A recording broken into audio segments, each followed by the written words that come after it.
Hello, everybody. Welcome to the Roach Wiggle, February 16th, 2023. Apologies for being slightly late. I decided to eat before the stream instead of during it. Some of you may have noticed that I've been trying to do that more often. So, hello. Let's say hello to everybody who's here. We've got Jojo Macro, Exotic Wilderness. Good to see you. LC, Chain, Dreams Tiny Critters, Jose Nunez, Leah Eiler. I think I've seen you before, but I'm not 100% sure. Braden and Anthony Green, welcome everybody. I probably sound a little stuffed. I caught a extremely minor sinus bug either at the expo this weekend or when I had some folks over in the evening that day. Very, very, very minor, so much so that it hasn't really set me back much. It's been a little bit of a drain. I was a bit out of breath when I went out with the boy, with Victor earlier. But I'm fine now. So, as stated before, this is going to be I was hoping to make this a bit more of a longer stream, settle into things, talk about some things. I actually have quite a few things that I should be doing computer work-wise. I'll try and look at the camera some more, too. I forgot that some people wanted that. I have quite a few things I have to do, such as some invoices that need to be made. Inbox has been cleared. It's been a bit of a battle the last week. I've been just been kind of tired. Had this month, I kind of went into it knowing I had a lot of obligations, social and otherwise, and it's been tough. This is the nice weather. Literally yesterday, if we want that eye contact. I had some nice weather yesterday, and now it's back to like 40 degrees and windy and no sun, so it kind of sucks. So it's been kind of whiplash in that respect. Nature seems to also not really know what's going on. There are crocuses and daffodils coming up currently. That usually does not happen until March, or hasn't happened until March in the last like 5 or 6 years. So it's been really weird this year. So yes, I'm going to sort of settle in. If anybody has any questions or anything particular they'd like to talk about, I'm going to sort of mosey on around some things that I have to do here, such as getting those invoices out and about, actually using my phone. I have to plan for the Alabama trip too, which is going to be the middle of next month. And, February comes and goes so fast that I got to start getting promotional materials ready for the auction in the spring. And I am going back and forth myself. I know I said in the fall that I didn't want the spring auction to be huge, but now I'm thinking, well, I could do one day as like the regular auction for auction's sake, and then the next day, Victor needs a girlfriend. He needs a girlfriend, and I've been in touch with the club about available puppies and stuff. And the last there's one unrelated dog that was made available in December, and I kind of dragged my feet. And also, I wasn't really in on the ground floor for that because I think the dogs were already born or grown up a little bit before I got in touch with the breeder. And so I didn't really have a good. The breeder's fine, all that stuff, but I didn't get to pick the dog that I kind of wanted, I feel, and it's very important to me with Victor's demeanor that I get a more type B dog. Not saying that he's insane, but he does get worked up, and he's definitely more of a, not even high needs. He's more, I don't want to call him a spaz. He's a lovely dog. he's just higher energy sometimes, and some of that's because he doesn't have another dog to play with here. So, but so there's currently a litter. They did an ultrasound. I haven't confirmed if this other completely unrelated litter is ready, but a lot of the other people that I've contacted or that I've asked the club about, oh, this person's having puppies. They say, oh, yep, that's like Victor's cousin. Yep, that's his like half cousin. That's his half sister, stuff like that. So, but that's why I'm thinking now, I could do the one day as the general Roach Crossing auction and just, use that to make Roach Crossing money. And then the following day, do an auction with the pretext specifically being this is to make some monies for getting Victor a girlfriend. And, maybe people would be more inclined to turn out or whatever, what have you. So that's what I'm really thinking about. But I have to get promotional material ready for that last time and sort of get it out into the world like last time. Let's see how to filter these.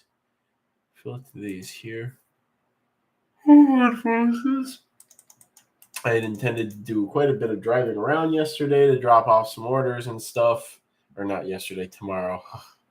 This could be a long 2 hours, but I want to do it. I want to keep going today until I feel we've reasonably run out of time. I don't want there to be a sort of a hard cap on today. Like, I've been saying like, oh yeah, it's been an hour and 15 minutes. Sorry, everybody, I got to go. I'm just going to, let things go their natural course today and take as much time as necessary. LC says, today after my math assignment, I went on your website and my school has not blocked it yet. I would hope they won't block it. There's not any objectionable content on my website, to my knowledge. Hopefully other people's knowledge too. All right. So yes, feel free to engage the chat. Anybody, any questions, or tell me about some of your projects that are going on. This has been a surprisingly fruitful month, I guess, for me. There's quite a few projects that I want to come out and be very excited about. And so I will, of course, be doing that further on into the live stream. But if anybody else has anything going on, feel free to let me know. We can discuss that. I can give my 2 cents. Let's see. Oh, man. It's an annoying thing with doing transactions and stuff over phone. It is difficult to track down. Oh, never mind. I did a whole section right here on stuff. It is difficult to track down sort of like how much was I this or what did they want of that, or alas, it must be done. And we'll of course go and check the chat in a moment between typing out things frantically. All right, we got some good conversation. Good. I can mumble about some stuff. Exact Wilderness is currently working on a full care sheet for histories and have to use your website for tons of info. Appreciated, and I would hope at least a small footnote somewhere of where some of that information was abstracted from, if you could. Braden asking, how are the Marulinella species tricolor? So I would have thought that I would have lost them all by now with how sort of mediocre things were going overall. I got babies. I didn't really get a bunch of babies. A lot of the originals died, and I was ready to kind of wash my hands with it. But then I checked on. I was sorting out some other isopods that I keep them in with. I think it's species Jupiter or whatever. And there's a good number of tricolors in there that apparently did not die, that are just they're fine, the ones that I produce, but not, it's not a screaming success. I'm not like, oh yeah, I'm gonna have them up on the site and within a month and a half. So I'm wondering, like, what's their deal? Like, why are they like this? Like, they this is not, something is less than ideal. They're not breeding like crazy. They're not completely outright dying. So, like, what's the gimmick? What's this little thing that I'm probably missing or have half right? Aquarium Max, Ross, good to see you. I think it's been a hot minute, and you're here for a nice long cozy stream also. Taj Muma, sorry if I mispronounced that. Looks like a new person, so welcome if you are. If you're not, sorry. People are known to change their screen names occasionally. Also, looking at a certain what is this? What did he change it to? Zen Monkey. Looking at a certain Zen Monkey changing his name. But the Eukianara aphororoides, the orange springtails, I failed my first time with them. I kept them on white rot wood material and thought, oh yeah, they're gonna breed like crazy, and then they just all died pretty much. It's like, okay, this. Let's try this again. So then I put them on coconut fiber and gave them moldy dog food and fish flakes, and then they exploded, and I have thousands of them now.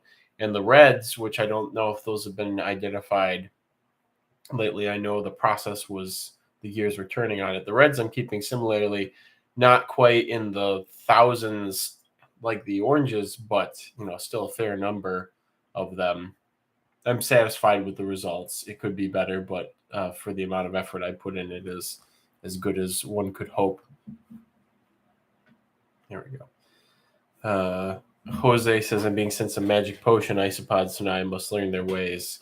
Yes, learn their ways and the history of those. I had a tripping out moment at the expo on Saturday because I went over to the Pangea booth because they have that nice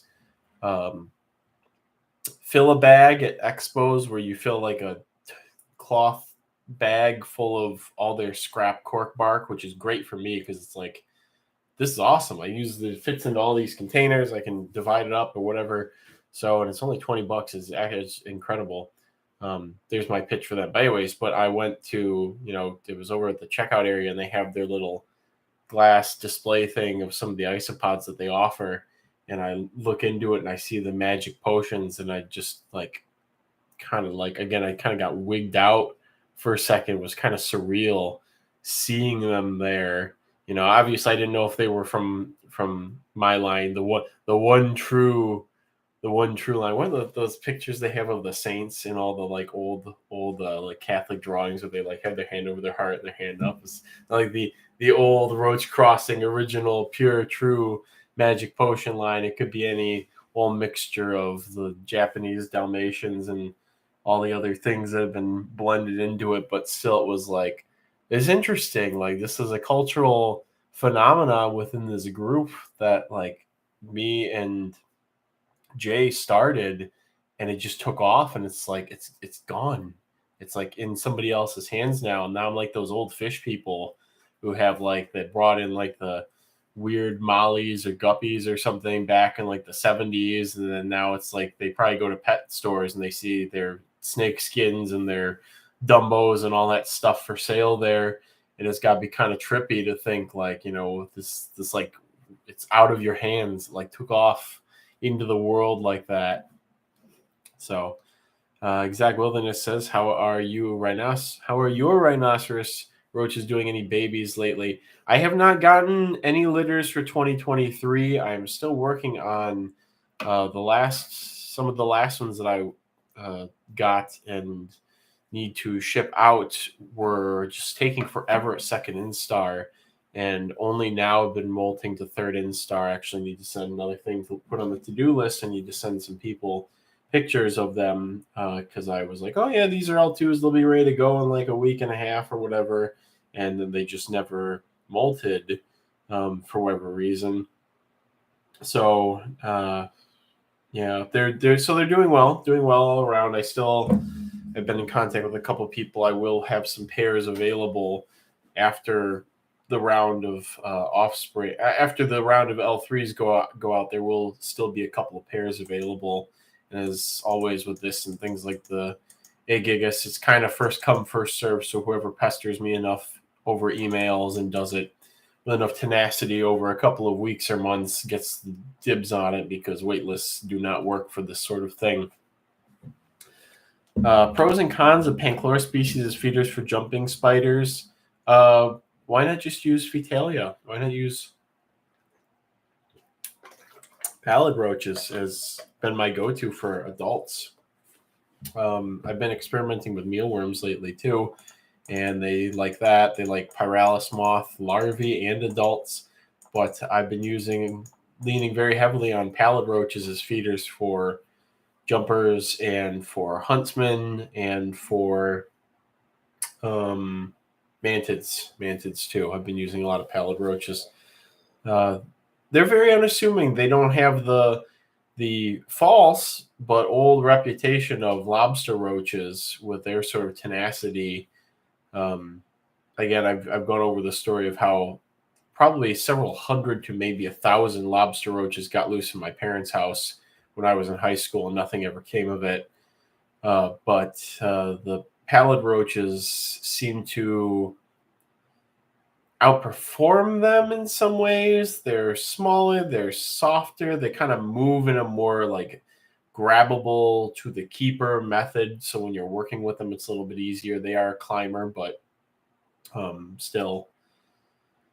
But yeah, you can use Panchlora adults. I always sort of figured that Panchlora were a good niche feeder for like your last ditch effort for stuff that you're like, well, I'm not having any luck with other stuff. I might as well use these since they're so colorful and erratic and stuff. Or if you had something you were really babying, like certain chameleons and whatnot. Jojo Macro says one of my Lucanus elaphus broke his container open. He is okay. I use too small of containers. Yeah, they will do that sometimes. You can bump them up into bigger containers. I was getting pupation in 16 ounce, 32 ounce deli cups. And I've been getting pupation out of a lot of things in 32 ounce. I'm hoping my dynasties will pupate in the 32 ounces I have them in. Actually, I really shouldn't move them. I should leave them in the containers they're in. But yeah, hopefully this generation of dynasties will be the first dynasties Tidius and Grantii that I've ever reared to adulthood. If I get all of these to adulthood, and I will be extremely proud of that. I'll be so proud. But you know what? It took forever. It really took forever. Russ got baby tricolors yesterday, by the way. Congratulations, Russ. I'm curious how they'll do over time, and if you'll figure out anything particular to them. Again, it's kind of a mystery. A lot of people have, when they report success, it's very sparing, and I don't think that's if you get a litter of like 30 babies out of them, you should get close to 30 to adulthood if everything is peachy keen. So I think that there's something that we're missing. I think there's some piece of the puzzle that's being missed here.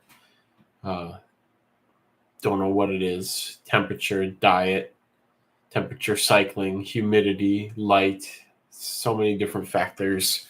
It's got to be something about one of those things. Alan says Porcellio succinctus. I will be working with those again in the near future. I have some strategies for how to do that. Let's try to get Roach Crossing to 500 subs. I like that idea, LC. How many subs am I at now? I think it's like 450 or something. Oh, I have to open a separate tab to see. Let us see. 450. Just need 50 more subscribers. I would think the auction will probably bring in that many subs, but I'm thinking about incentivizing it. Maybe I think I've been tempted. I've been tempted by the dark side of doing a Roach Crossing After Dark stream, and that being a 18 plus subscribers only oddball day on, not the usual Thursday live stream. It could be, a day that's more approachable to other people where I get to be more gritty. I don't have to necessarily be as professional, and nor do the people in the stream have to be as professional. I'm talking if people want to know any sort of details about my life or things that I've been through or share things that they've been through. I think that would be a pretty nifty thing. Obviously, for a billion reasons, I would not leave it up on the channel. As I do strive to be as professional as possible. That's the best word for it too, is being professional. You can still be, not necessarily being disingenuous all the other time, but you can be very professional about the things you work with. Sort of compartmentalize that from other aspects of yourself. But I feel like that could be a lot of fun. And I'm sure there are people who would like to know some other details about me. There are a lot of other details about me. So, yeah, I feel like that could be something. Not exactly sure where I would put that information out there. I think it would be nice to have it be a sort of in the know kind of thing, but not necessarily a front page. Help us get to 500 subscribers for a uncensored Roach night or whatever. Dreams Tiny Critters have been waiting for Oblonganoda to be available. They've been just sort of taking their time for whatever reason. I have not really gotten many offspring out of them in the last couple of months. I remember last year at this time of year having an abundance of them, and right now just sort of like, oh, well, there's enough that popped up in the last couple of months to keep the colony going, but not a horde of them, as I would hope, as many of my other hissers are like. So actually, I tried lowering the temperature a little bit. I turned their heat light off for a bit. I thought maybe, they're a Madagascar thing. There might be a humidity aspect to this, and it is very dry in the bug room right now, although we will be coming out of that. So I tried trying to water them nightly as often as I can, basically. But I want to have a bunch of them as soon as possible again. Again, they're not at risk of disappearing from my hands, but it has been frustrating versus a lot of my other hissers, including things like David I are doing exceptional. So really the Oblonganoda are the only one that's kind of piddling along. That new Princessia line has been producing some babies. Not the Androhomana, I wish, but the other one that might be the pure older hobby stock. Androhomanas just refused to do anything. I checked on them like yesterday, and they just have not done anything. And I'm not really sure what more I could do, but it might be a similar situation. I might put a polycarb lid on them to lock some of the humidity in, and then turn off the heat lamp and see what happens. I don't know. We'll see. I'll figure it out. Within the next 5 years, it should happen. Sunegg says, will there be any show bug today? Yes, there will be some show bug. I'm trying to think of what I should show. I have a few sparing ideas. I may run downstairs and get them a little bit later into the stream. We're only 20 minutes in. Exotic Wilderness says, not sure if you keep crickets, but my crickets used to feed. My frogs won't eat their romaine apples. What else do they love to eat? Grains. They really like to eat grains, dog food, chicken feed. That really expensive Fluker's cricket diet you can buy at the pet store, bran oats. I found pretty consistently that my Grylus go for that stuff over sugary things. I'll still give them a sliver of apple and stuff like that when I feed them, but it's not nearly as important for them as it is for roaches. It makes sense because crickets don't have the bladybacterium. They prefer more protein or more carb and fat rich stuff in their diet in general because they aren't able to recycle their nitrogen like roaches can. So it makes sense that they're a little more ravenous about it. So basically they just don't want it. I've also had horrible excuse me again for those who are joining recently. I have a very minor sinus infection. So I am a bit stuffed. But anyways, I've had horrible experiences with commercially purchased crickets. I have done so much to try and get colonies of species I wanted that are commercially going available, such as Akita, as to isolate eggs, have them lay into a cup overnight, pull the eggs and put the eggs into sterile conditions and hatch them, and even then would have complete die-offs of all the nymphs by third instar, versus stock that I have from Rest Stop all the way down in rural Arizona is cranking out babies like there's no tomorrow, with absolutely no additional special care or isolation or anything like that.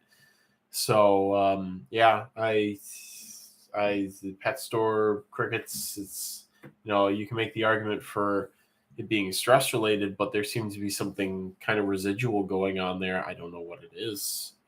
And with Kita, there was the paralysis virus and a combination of other things. Gavin Blake says, so glad to see you live live.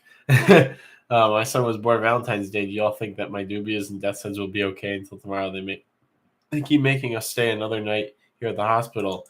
Whoa! Congratulations on the baby. And he now shares the same birthday as my mom. My mom was also born on Valentine's Day, and they should be fine.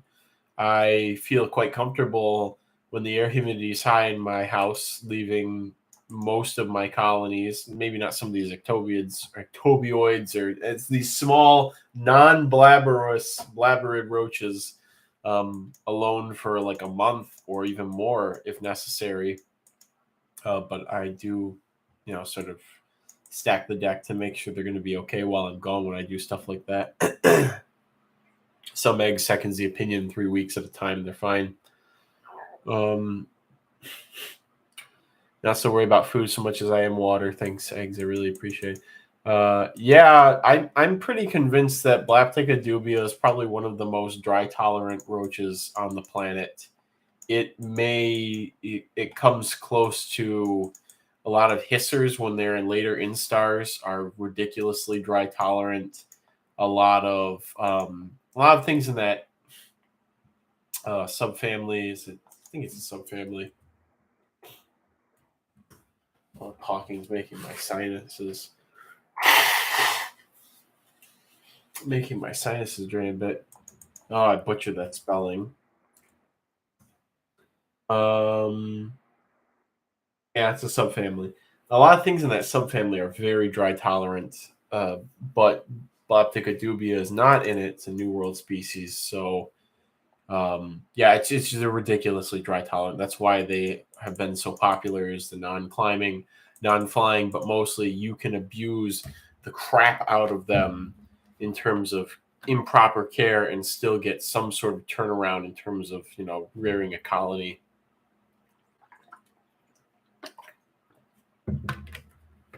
Invertebrate TJ, yo, good to see you. I think it's been a hot minute since I've seen you in the stream, so thank you for finding time to make it. Intimobria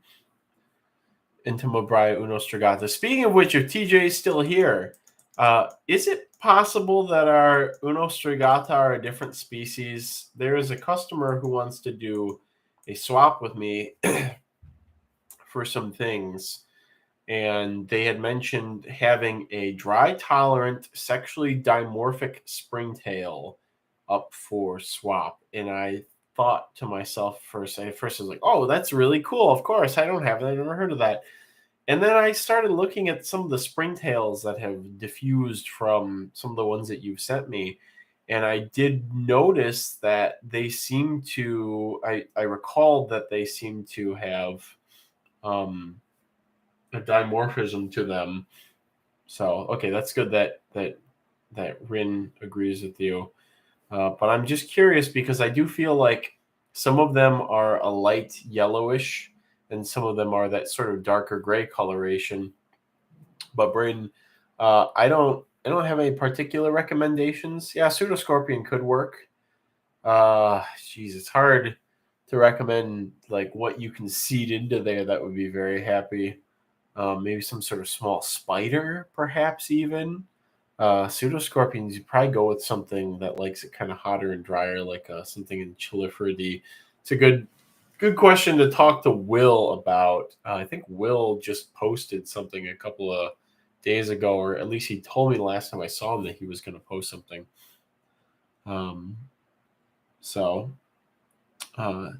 Exactly, Willis, you should show us the bumpy hissers if you have any. I could show some later in the stream. Yeah, I like that idea. The Blabberus have substrate, but the Dubia just have frass. Oh, that sounds like a kind of a grody nightmare, but they should be fine. Braden says, imagine explain to the nurses that you need to leave your wife and son to go take care of cockroaches. They might not let you take them home. Oh my gosh.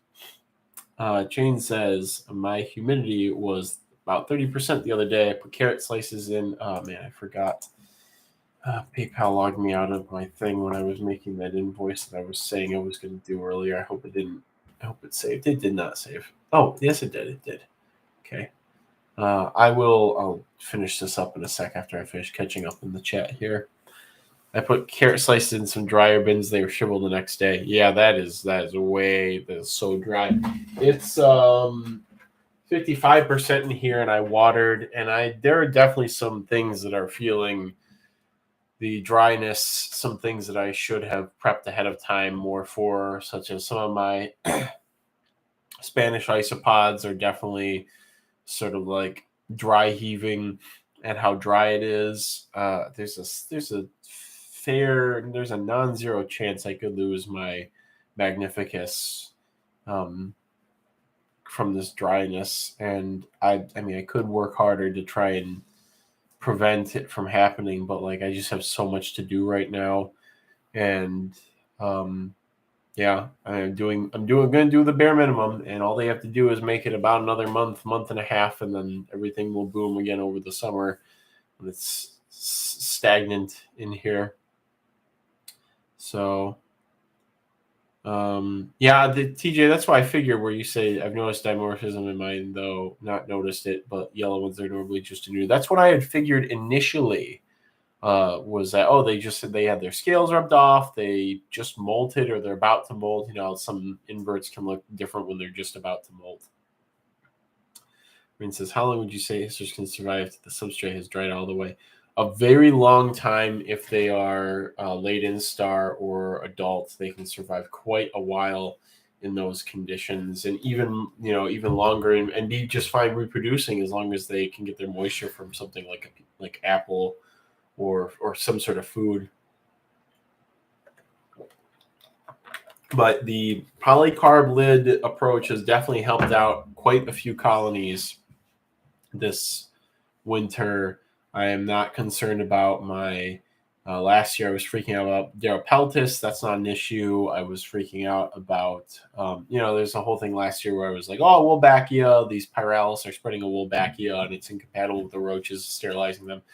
No, it was just sort of the waterfall effect of it got dry. Was I watering as much last year? I was still watering a lot last year, but there's sometimes you can't water enough with some things. It's like the funniest example, I guess, is if you put a fish in a dry aquarium and you water it daily by spraying it, it's still going to die because it's not getting its water requirements even if you sprayed it every day. It's kind of a weird example, I guess, but anyway, so I have switched to polycarb lids and stuff, and some things like my Paraplaneta brunea are finally reproducing, and I will, fingers crossed that something crazy doesn't happen, but I will have big colonies of those in the very near future soon. Somebody says, Kyle, do you see my comment about research poster? I did, but I didn't read it for some reason. Let me scroll up.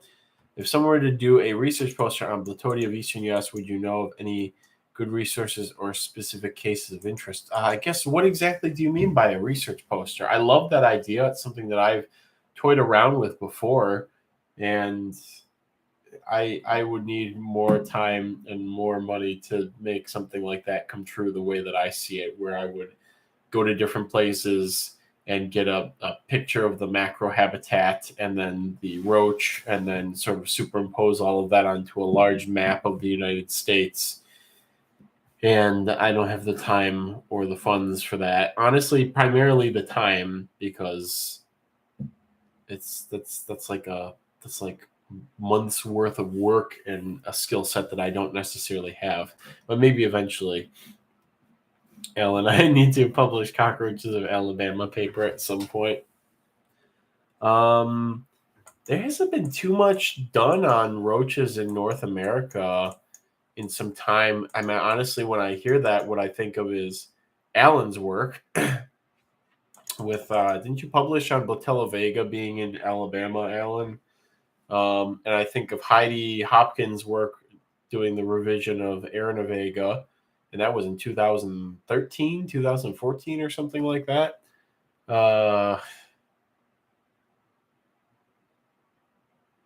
So yeah, I can't really think of anything major that's come out. Parkablata needs some work. There's probably a bunch of cryptics. There are cryptic species. There are non-cryptic species. There's all kinds of things that need to be characterized, ranges that need to be expanded upon, stuff like that. Aremablata probably needs a revision. What else do we even have? The potentially probably native Eulastoblata of the southeastern United States needs to be completely established. There's no literature on that there are even Eulastoblata in the country, other than Puerto Rico and Virgin Islands or whatever. There's no notes on there being any in Alabama or Florida or anything like that. That all needs to be done. Aremablata, I need to check again. Last time I checked, I couldn't find any newborns or anything like that. But they're the adult females. I did find one or two of them, so they're still alive. Is it okay if I give you a channel shout out on me and my friend's channel? Of course, go right ahead. But yeah, so basically that's all I can think of. There's a Paraplaneta revision that needs to be done eventually. That, of course, does affect North American cockroaches. What else do we have? I take that back what I said about the Eulastoblata. We have abortiva is known from the United States, but the thing is the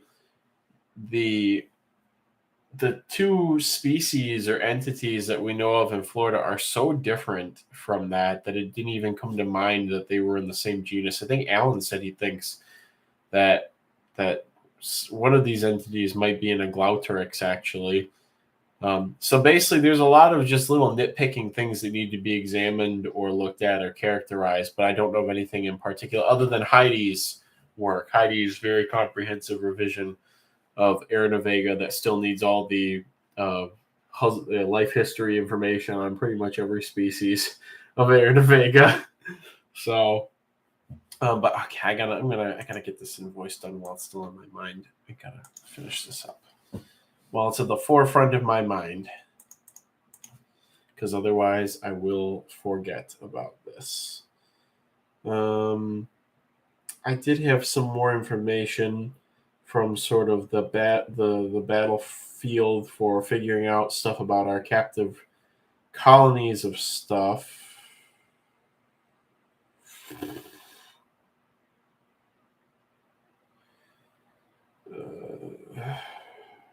Crap. And I will bring that up in one moment after I am done doing whatever it is that I think that I am doing here, which is making an invoice.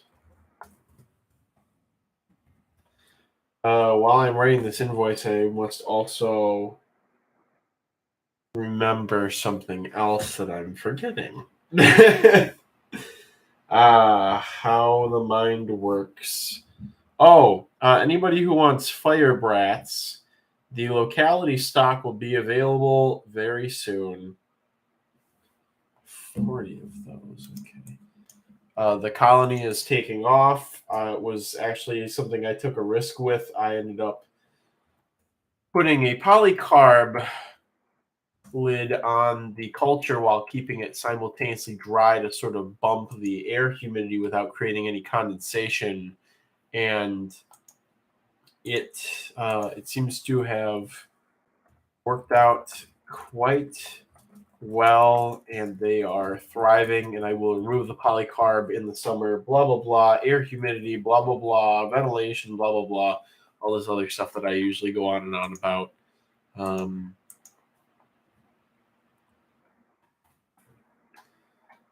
Boy, it is kind of hard to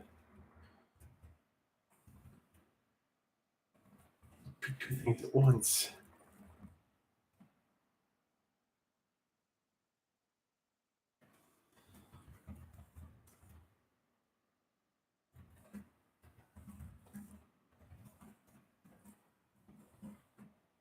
I don't know how I ever how I ever thought that I could do this live stream and do emails and stuff at the same time. I'm having such a hard time just even typing a sentence without feeling a moral obligation to check back in with everybody in the stream. All right, that's submitted. Let's see what's going on here. Oh, the elastoblata facies in Puerto Rico should be a Glauterex, says Alan. Yes, that's what we had talked about. But still, even so, abortive was very different from the Eastern Euthelastoblatas, in my opinion, too. I wonder if there's something more there. Facies, if it is acquired again in some capacity, should be very easy given the state of keeping non-blabberid, non-blatted, non-caridiid cockroaches. It should be very easy, considering the advancements that have been made in the past couple of years. Yeah, there you Alan, you just mentioned that E. abortiva may not actually belong in Euthelastoblatta. Austin Harris, hello, first time catching a live stream. Welcome. Thank you for popping in. Junior, I see you're here as well. I have to respond to your text about the pseudophoraspis. I'm at the stream now.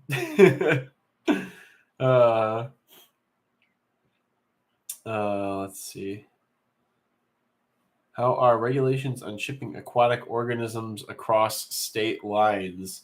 Well, there's quite a bit that I've said about shipping a lot of things across state lines, as we've seen from the USDA APHIS website and some other things.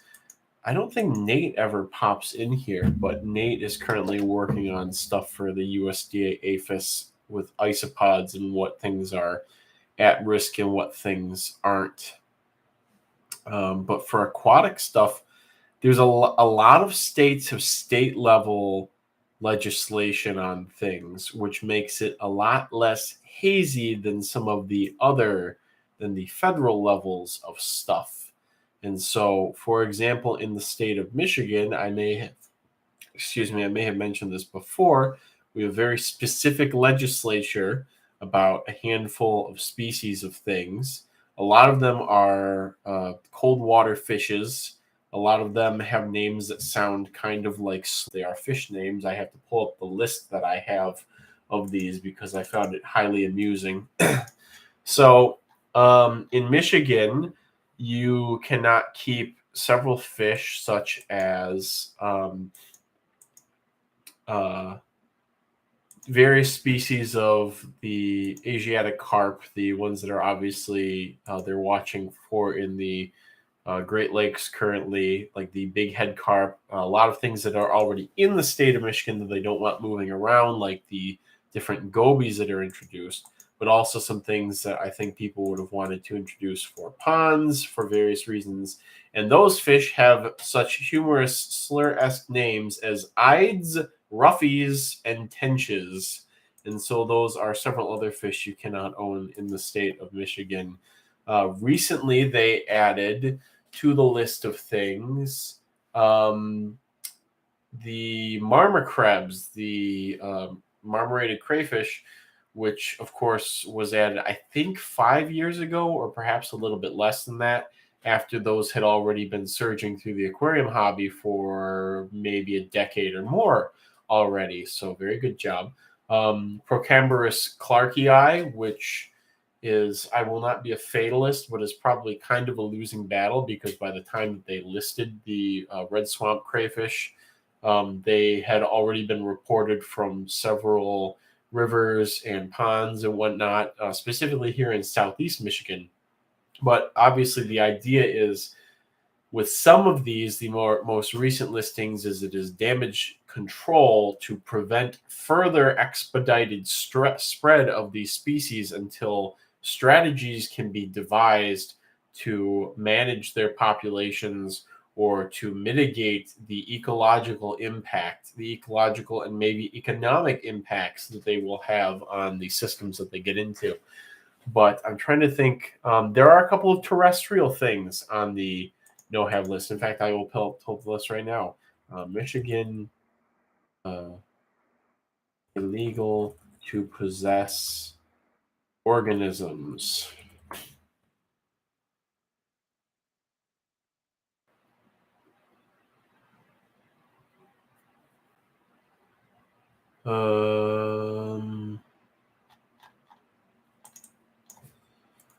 Chirax Destructor. For some reason, yabbies are listed on here. For some reason, for again, specifically, Chirax Destructor has been listed specifically, and I have no idea why. Out of all the crayfish that they could have listed off the bat, of all the things, they went with yabbies for some reason. So, anyways, there's a lot of plants on here too. African oxygen weed, Asian longhorn beetle, which they're very concerned about. Autumn olive, which, yeah, you guys kind of missed the opportunity to get rid of or prevent the spread of autumn olive a long time ago. The bitterling, Brazilian elodia. This one, I mean, they Roach Crossing giving legal advice. Not legal advice. Not legal advice. I will never give legal advice. I am simply sharing my experiences and my opinions, strictly my opinions. I could be making all of this stuff up as I go. Anyways, Brazilian elodia. The funny thing about some of these plants is that they still get brought in by fish stores all over the place. The fish stores are, they obviously are in communication with the governing bodies about some of this stuff. But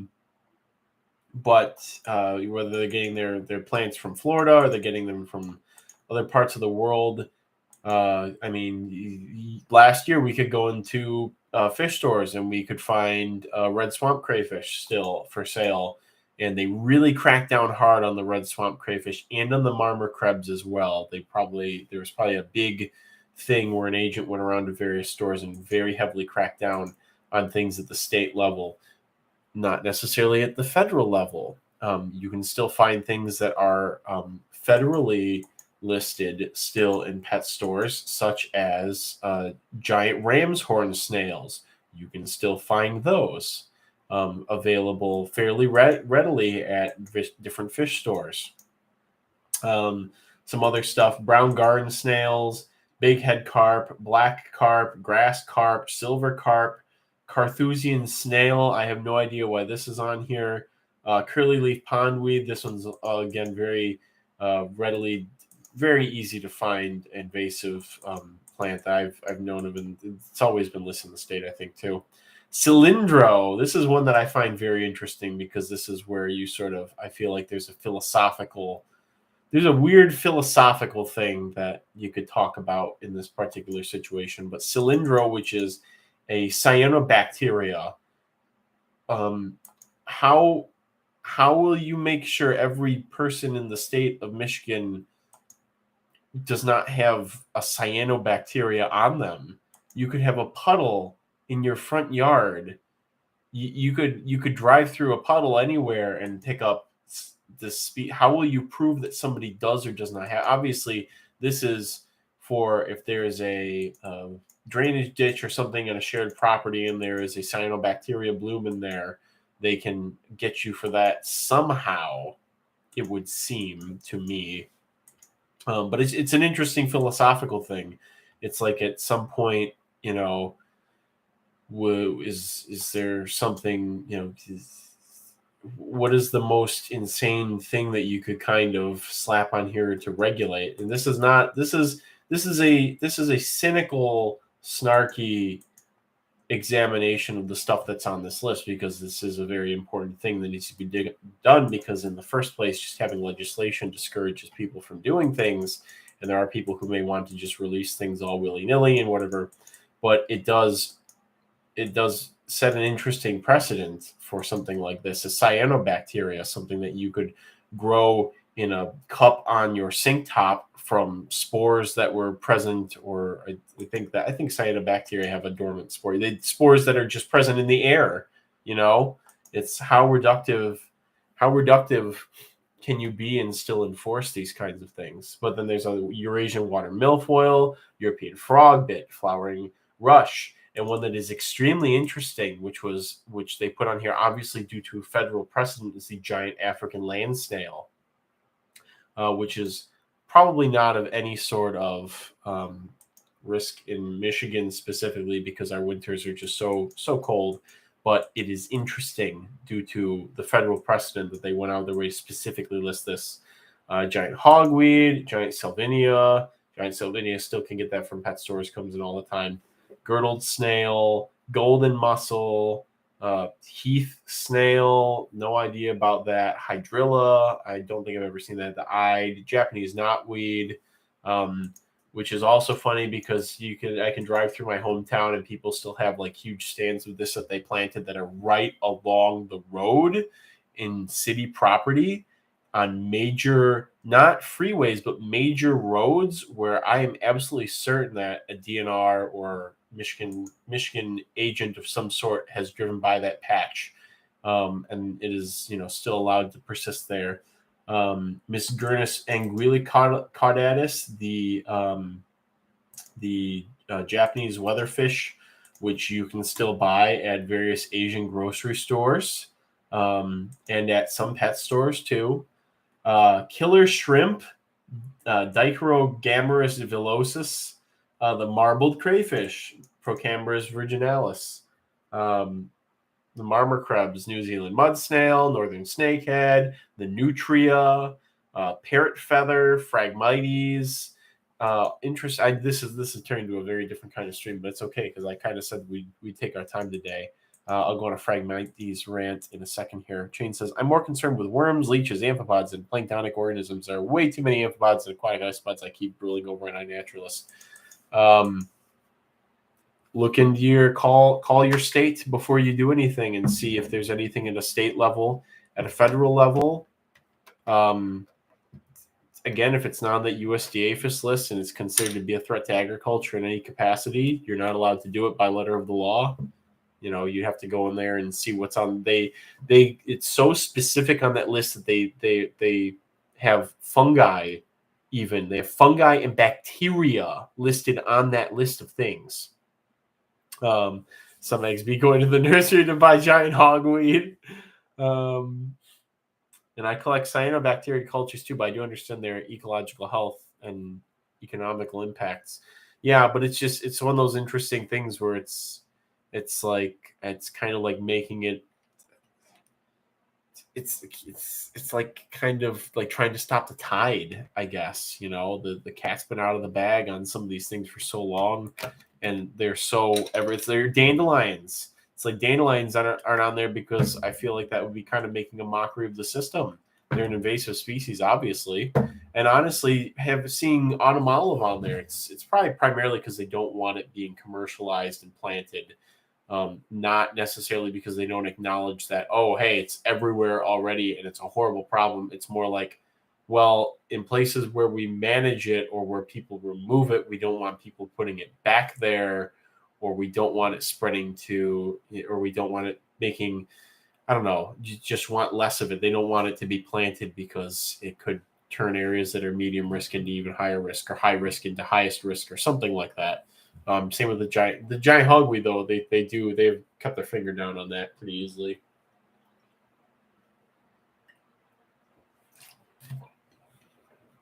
I blame my great grandpa for any knotweed I see. Did he plant it or something? Exotic Wilderness. Kyle just finished editing my Taylor, Michigan Reptile Expo for February show last Friday. Gonna add your website in the description comment for you since I got the video. Thank you. I appreciate that. And let me know, send me an email or whatever with that, and I'll go check the video out when it's up. Phragmites. Somebody's asking about Phragmites. It's interesting because on here, by letter of the law, it is listed that you may not possess, etc., Phragmites australis. The problem is that we have a native Phragmites that is currently classified as a variety of Phragmites australis, Phragmites australis americanus, which is probably, in my opinion, might be worth elevating to species level. I've seen the place where I've seen both of them co-occur. It is being intruded on by the invasive species, subspecies, variety, whatever you want to call it. There does not seem to be a mixing of characteristics between the plants at that location. So by letter of the law, by planting or maintaining a native species, ecotype, whatever, currently you are violating the law. So it's interesting, but you've listed many of my favorite creatures. I thought dandelions. No, there are some species of. I'm going to pull up the Michigan flora. There are debatably some. Oh man, I forgot. Michigan flora just started. Michigan flora just moved their whole interface over to a completely different website. I don't know why. This is literally the worst thing to happen in my life in the last 3 years. All the information's here. It just seems like they no longer have it on a specific domain. So there's an argument. They used to list one of these taraxacums as native, or maybe they mentioned that there are native dandelions ever so slightly north of Michigan, but the vast majority of dandelions are not native. They are all Eurasian, and but there's an argument that there's the native species further north into Canada and whatnot, and also that all these different species are speciating and hybridizing with each other and doing all kinds of weird stuff. So dandelions are definitely one of those plants that I just sort of see as it's pretty much functionally native. There's a bunch of native insects that feed on it. That does not aggressively displace native plants in any capacity. It might actually be one of the most pushover plants that there are. The second there's pretty much any competition from other plants, dandelions drop out of sort of the species assemblage. That's why you see them, if you go into a good intact forest, you'll see them on the edges of the trails, is because that disturbance from the walking and soil compaction gives them a just ever so slight competitive edge, and that's why they can eke out a living there. And of course, they're all over people's lawns and whatnot because there's no competition. They've adapted, pesticides in a reproductive rate that allows them to thrive in that low competition, high nutrient fertilizer input environment, high sun environment, and so there they are. But no, I love dandelions. I actually have a print of a dandelion in my living room because I like them so much. You can eat them, animals eat them, livestock eat them, native animals eat them. It's just who cares? It's literally just who cares? So, yeah, I know it's kind of disappointing, but also it's I would rather have this thing that sort of slips into our native ecologies and then becomes a component of the evolution of these systems in a non-destructive or displacing way that is beneficial objectively for everything, basically, then it'd be something like Phragmites or honeysuckle that very definitively causes a lot of problems across the board. So I see dandelions as very innocuous and actually a good thing. Kind of a sign that, like, I mean, it's sort of a sign that we as humans can slip in and intermingle with the environment, even in places where we were not necessarily always present. Dandy Daddy, says Alan. And yes, kudzu. I cannot speak with authority on kudzu because I do not have experience with it. I have extensive experience managing things like buckthorn and purple loosestrife, reed canary grass. I haven't actually personally done much Phragmites management myself. It's very intensive work to manage Phragmites in the current framework of eradicating it, involving herbicide regimens and potential burns and all kinds of stuff like that. But buckthorn, honeysuckle, privet. I've done a bit of autumn olive removal here and there too.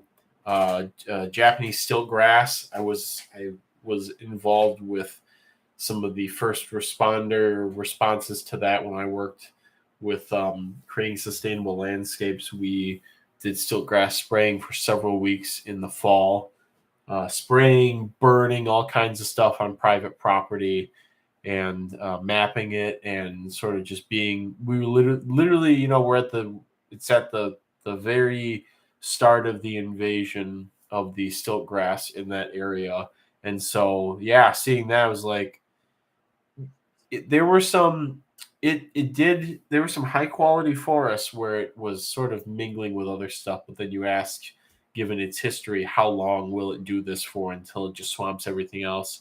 And then there were some properties where there was some degree of disturbance and the stuff was everywhere. And the thing was, the deer don't eat it.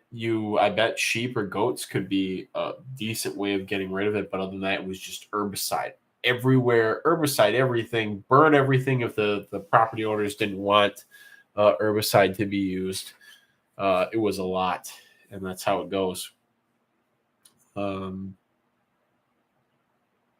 Cordova, Alabama is swallowed with it. I thought that was a Latin name or something. But yeah, I mean, some of these things, the solution can be we'll just eat it or just like do something with it. And grazing regimens do work on a lot of these things. That puts a thumb of ecological pressure on this stuff and can sort of push it out of places sometimes. But it sometimes is part of a multi-pronged approach to this sort of stuff.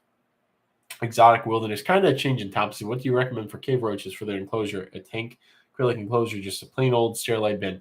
I've been on that tank kick the last couple of years, and I don't think I can go back unless there's a roach that really, really needs to be kept in something other than a critter keeper or a 10-gallon tank. I don't think I can go back, so that's what I recommend.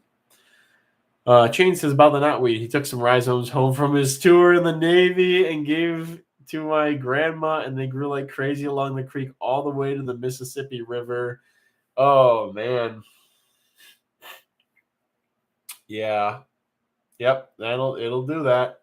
I've been involved with the groundwork for knotweed sprays. I've never actually sprayed it myself, but there was an area that was eaten up by it where I used to go look for bugs a lot in Dearborn.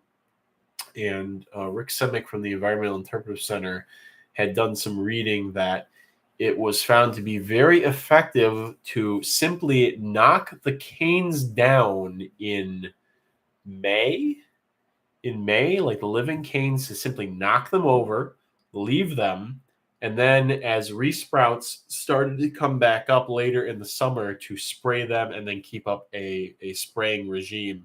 I haven't been back to that spot in a couple of years, but the last time that I was, maybe a year after they'd done that, there was almost no giant knotweed or Japanese knotweed there.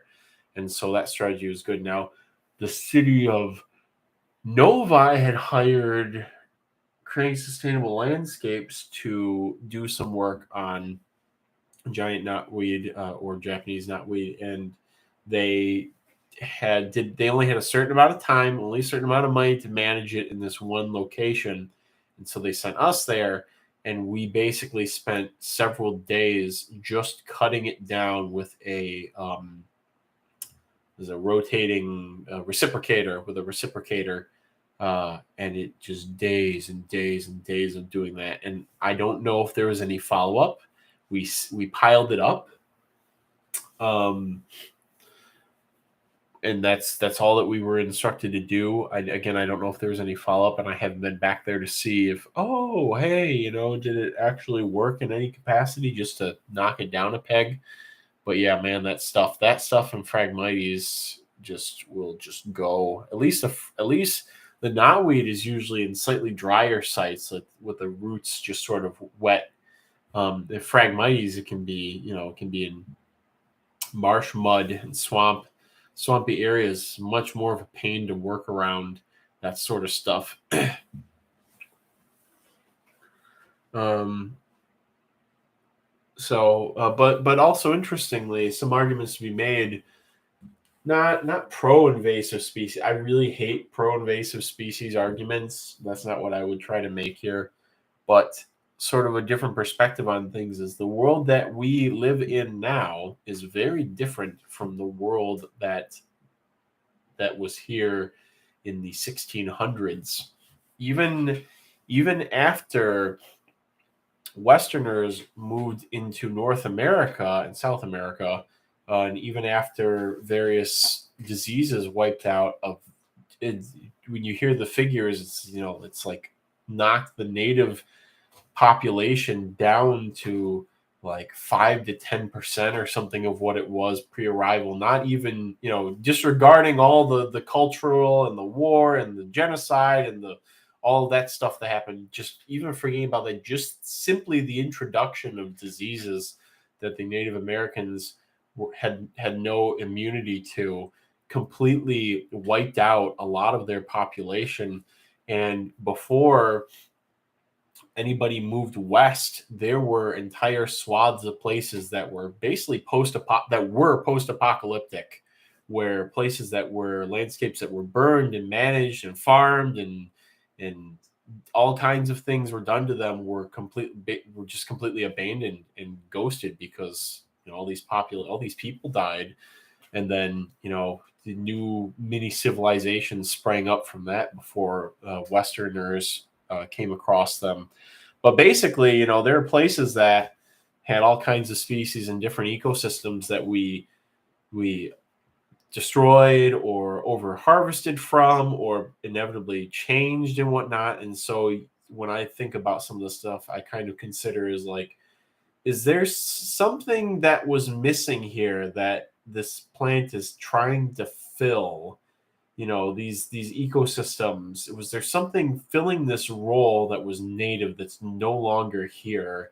And that's why this plant is sort of taking over, is because it's doing that same thing, but it's doing it without any sort of competitive or pest or disease pressure or predatory pressure. So the best one I can think of for that is how much of the Mississippi River was surrounded by the cane brakes, the gigantic, massive fields of native bamboo. Was it Arundinaria, I think is the genus? Yeah, Arundinaria. There's a couple of species in the United States, but basically this is a plant that was filling this role in creating viable habitat where it was just miles and miles and miles of nothing but of North American native bamboo. And so I think, Phragmites is a grass. Debatably, Japanese knotweed is sort of converged on a grass sort of phenotype in a way, with the large sturdy canes of stuff, or a bamboo-esque phenotype. So is this kind of something that's trying to move into this niche that was open when we overharvested or changed the hydrology or got rid of certain animals that were grazing here or whatever? So goodbye, TJ. Thank you for popping in. It was good seeing you. Some areas around the interstates, says some eggs, around Chicago just look like Egypt, like the Nile Delta, because so much Phragmites. Again, there is native Phragmites. It just doesn't form a completely exclusionary monoculture like the non-native one does. Again, either the non-native species or the non-native variety. So, maybe the Phragmites australis americanus was in a lot of these places before, and then due to anthropogenic reasons or whatever, left those areas, and now this very similar species or entity is sort of suddenly barging back into them. So it's just something interesting to sort of think about in that respect. So it would be interesting to have absolute answers or have some sort of absolute knowledge on this stuff, but I don't think anybody ever will. Some of that information is just sort of lost to the past. It's just how it is. You think there will be tons of new Hisser species within 10 years from now? I don't know. We got to see some of those other genre of hissing cockroaches from Madagascar at some point, like is a teleblata, and there's a couple of other weird ones. But I have no idea. The situation in Madagascar, from somebody that I know who went and did research there, was very bleak, and that was like 10 years ago that she was very disenfranchised from having gone there and done research in the field by the things that she saw and experienced. So I don't know. Some things may be lost, and hopefully things will be gotten into captivity and kept there until they can either go back or just so that we can save that diversity. Black dwarf hisser species. It kind of sounds like a teleblata. I know maybe like a couple of years ago, I thought I read that somebody in Germany or some German greenhouse or something found a hissing species in there, and that from plants that originally came from Madagascar or whatever. Maybe that's actually what it was. I think it was a teleblata was the one that they had talked about.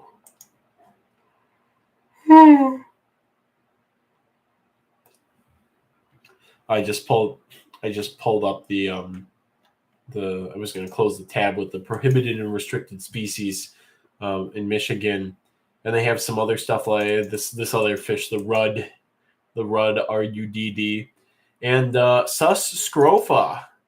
You are not allowed to have sus scrofa in the state of Michigan. I thought domestic pigs were still just sus scrofa. Wild swine, wild boar, more feral pigs. Sus scrofa. So technically, by the letter of the sus domesticus. This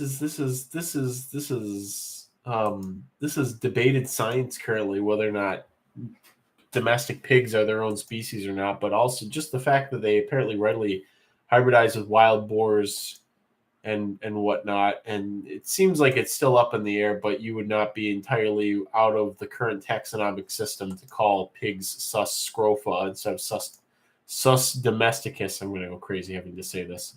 So technically it's illegal to own pigs in Michigan. By the letter of the law, you cannot have sus scrofa, and thus that's illegal. The rusty crayfish, Faxodius rusticus, another one where they're kind of everywhere. Starry stonewort, stone morocco, some sort of small cyprinid or something. The tench, the tube-nosed goby, the water chestnut, the water soldier. That's an interesting looking plant. I gotta look that up.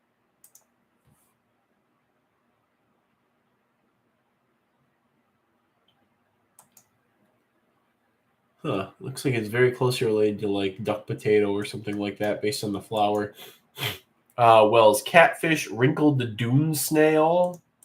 Where's that even from? The wrinkled dune snail. Scrofa diesna.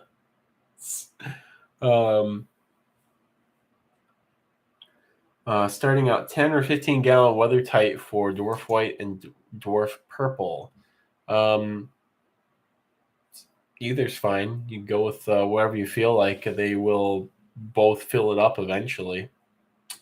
Kyle, this is the scientific name of that black dwarf is there. Elliptorhinus CF cokerliana. Yeah, that's neat. I hope they get them going. And that hopefully they would find their way here eventually somehow. Leah, what? Not pigs. Yeah, I mean, again, by letter of the law, there's, you could probably, in court, I would assume that some of these you would have a very defensible argument for a number of reasons here. The Xander, another fish you can't have. The emerald ash borer. Now, this is interesting. You're not allowed to possess them. It's probably something like all parts, species prohibited, restricted. It is unlawful to possess, introduce, import, sell, or offer that species for sale as a live organism, except under certain circumstances. Okay. I was going to note that with the insects on here, dead stock poses no threat, so it'll be interesting. And of course, there is immense scientific value in dead stock collections of things, including invasive species. Chain says, novel ecosystems of today are a good opportunity to study how communities grow, change, or snuff out. Personally, makes me excited. Yes, it is. It's interesting to sort of see if you are responsible for managing somewhere that has an encroachment of invasive species. It's not so much fun to live through. I can say that with my yard, I do not have a very hard-fought fight against a lot of invasives with all my native plantings and whatnot. Having a diverse community of native species really helps to prevent other stuff from popping up and gaining a foothold. Some things that I kind of keep an eye on but don't necessarily manage hardcore are things like crabgrass, turf grass, things that just sort of slip in and do their thing and then they're just over. I have had to do a good amount of removal of buckthorn and some other miscellaneous things. Garlic mustard, I kept my thumb on too by plucking it and feeding it to the animals in the springtime has been a great way to get rid of it and keep up on it because it's free food. They don't have to pay for, and I don't have to feel like, oh no, I got rid of like the last plant. Oh no, the population's gonna die and it's gonna ruin my ecology. It's like, no, garlic mustard, just get rid of it. So yes, it is interesting to watch having to manage for stuff. It can be a huge pain. Can keep you up at night, even on a small scale. Kim Clusiak, hello Kim, thank you. Thank you for coming. It's been a while. I gotta see what the deal is with this wrinkled dune snail. Like what, why? Okay, it's a European species. It can be a pest in agricultural settings.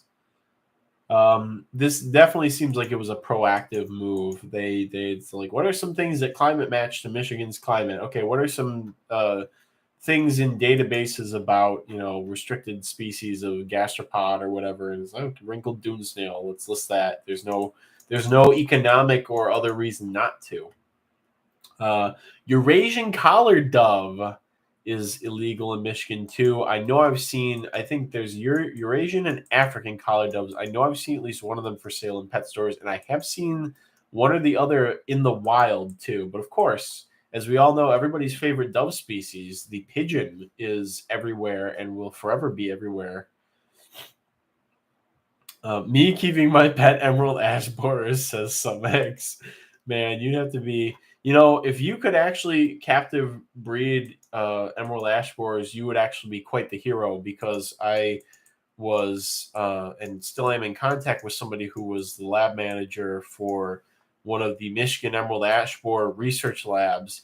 And at the time, and I think still now, they're having a very difficult time getting continuous generations of emerald ash borers in captivity reliably, because if you can propagate them in captivity easily, you can study the life cycle better. That's basically what it is. It's less cost. You can run more experiments. You can get better data on parasitoids and conditions, all kinds of stuff. It's good to know captive husbandry for things for these reasons. And so if you could actually get multiple generations in captivity of emerald ash borers, it would be a big scientific feat, because what they were doing last I had checked is they would literally have to go out and cut up infected ash trees and then do some very weird finagling of like, oh, well, we have to bring in like ash cores of a certain diameter. We have to store them at a certain temperature and humidity to get them to go through dormancy and then break dormancy. And then we have to like try and coerce the ash borers to lay on them, but sometimes they lay, sometimes they don't. Sometimes you get the larvae to like third instar, but then they don't pupate and all that stuff. So if you could actually do it, it would be a big scientific thing, and to have it standardized would be amazing. Exotic Wilderness says, how fast have your magnificent emerald roaches bred? I wanted to start breeding these guys and get down until I learned how short their lives are. Can you maintain a colony with how they do not? They live quite a while. Adult females. I have some that are still alive about a year later after they matured. It's just they like what they like, and for me, it's been very frequent misting and fresh food, and that was something I didn't offer much over the summer. And so I went from having a big thriving colony to having not so many when I tried to find ways to shortcut their care. And sometimes there may or may not be shortcuts to care. Sometimes it's density dependent. Sometimes it depends on how old the culture is with you. Good old established cultures, either their gut flora shifts or the population genetic shift to be more adapted to your captive conditions that you give them. And so, but in this case, I sold a lot of them, and I should have held on to more of them, and I should have taken better care of them over the summer. And so now I'm desperately trying to get that momentum going again so that I can have a good colony and make them available. But I would not recommend them as a starting cockroach species by any standard.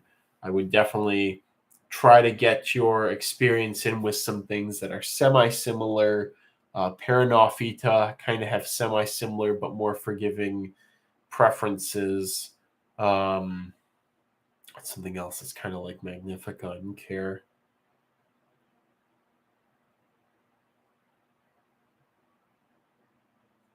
Corsinura parrishi, in terms of having a good schedule for maintenance and spraying and whatnot.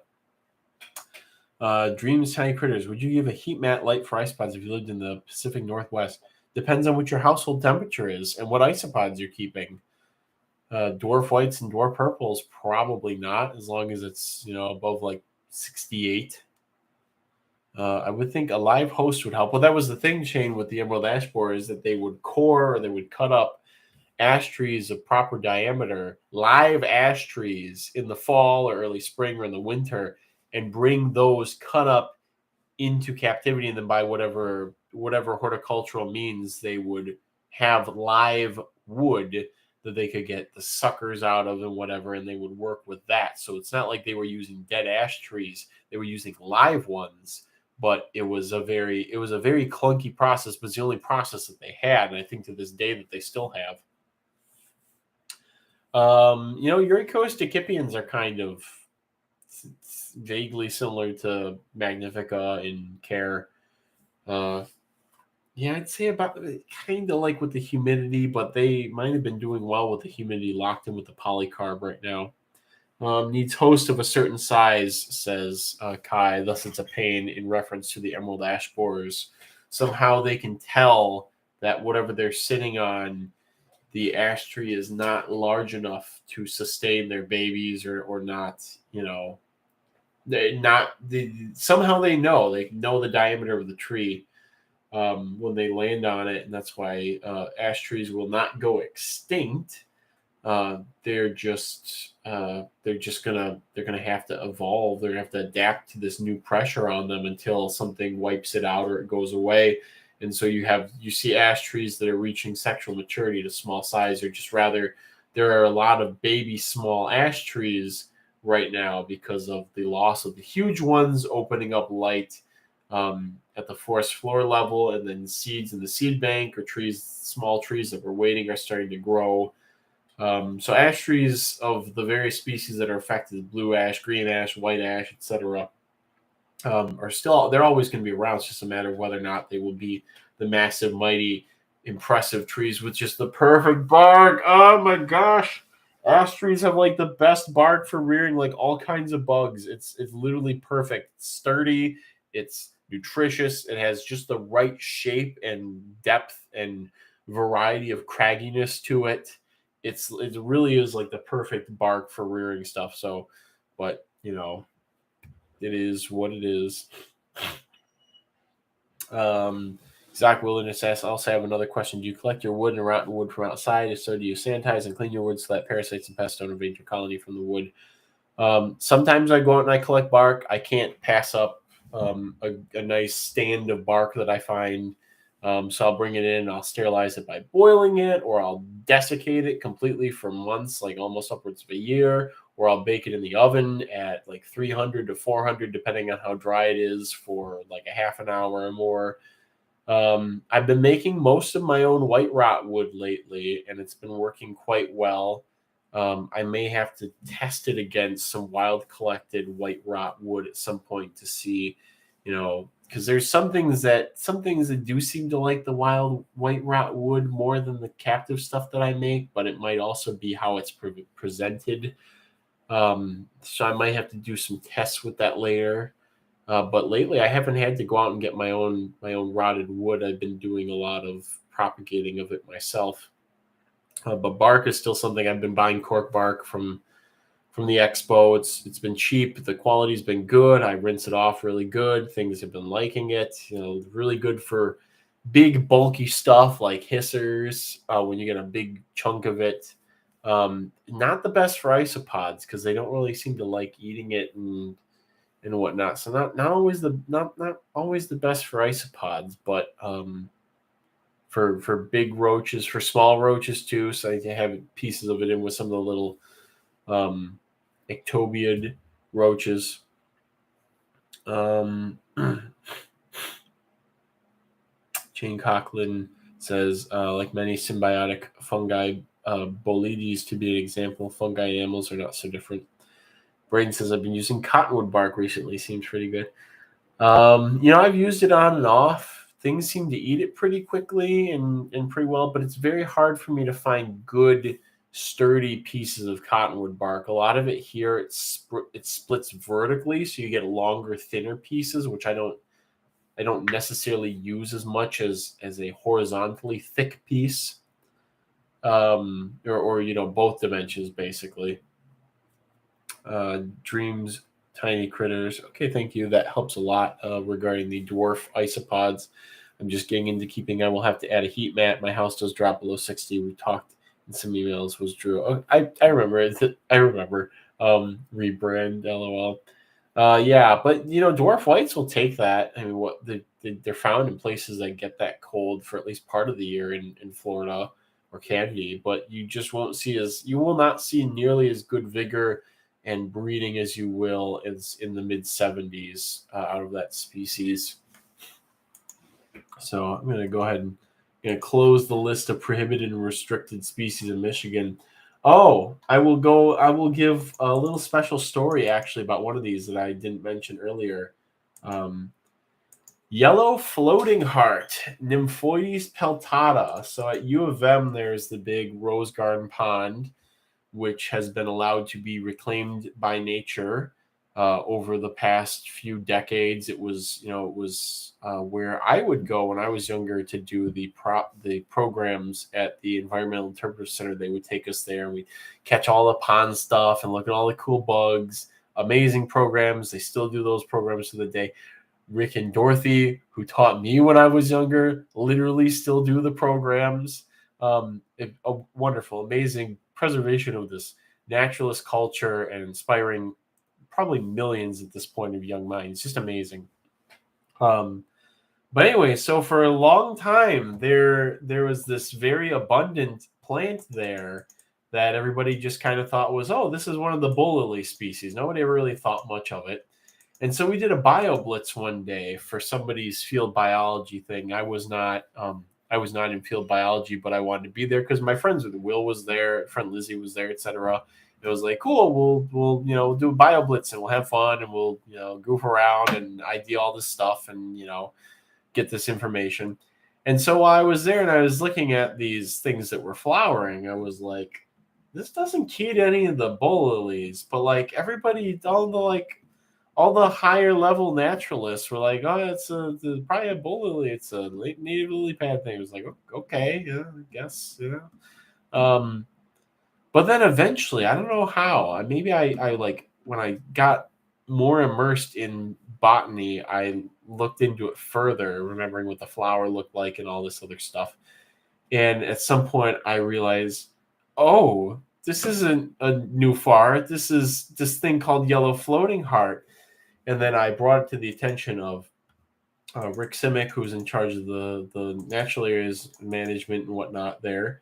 And, that there was this population of this thing in this it's a landlocked pond. It's got all concrete sides and bottom and all this other stuff. It's still got all kinds of frogs and toads and snapping turtles and stuff in it. It's a very unique environment, but still it was an isolated thing. And I was like, hey, I'm pretty sure that's what this plant is in there. And he was like, oh, okay. And then he looked up that it was, aquatic invader of interest either in Michigan at the time or maybe even just at a federal level. They were investigating it. And he notified the DNR. The DNR mobilized like within the week, and they eradicated it from there. It was so swift. It was astounding. And so I think that the only record on the Michigan flora in Michigan is probably from I think it's probably from mine. I'm going to check that right now just for clout. There may have been some other county records, but I can almost guarantee that the one for Wayne County is from that. Let's see. Collected in 2015 from shallow water in a man-made pond in Wayne County. Oh, they don't give me credit though. They collected by whoever went out there and did the surveying for it after I notified Rick. A. De Palma Dow and B. Luconen, whoever the heck they are. But it's since been reported in Kent and Oakland counties. Let's see, are these pictures from U of M that they took there? That's definitely not. That's definitely from another county. Maybe this one's from U of M though. But anyways, so yeah, that's my story about the yellow floating heart there. Now it has been completely eradicated. Leah says, have you ever tried dried up sphagnum moss yourself for plants? If you have, do you have any tips to clean up so there isn't parasites left? Sphagnum moss is relatively sterile, and there's for the imported stuff, there's pretty strict standards that thing is that stuff is subjected to. I hear the boy. I hear you whining. Are you going to come and join us? Or you're going to whine? You going to come on in? You want to come in? No? You want to come in here? You can come in. No? You don't want to come in here? Okay. I'll leave the door open. You can come in here if you want.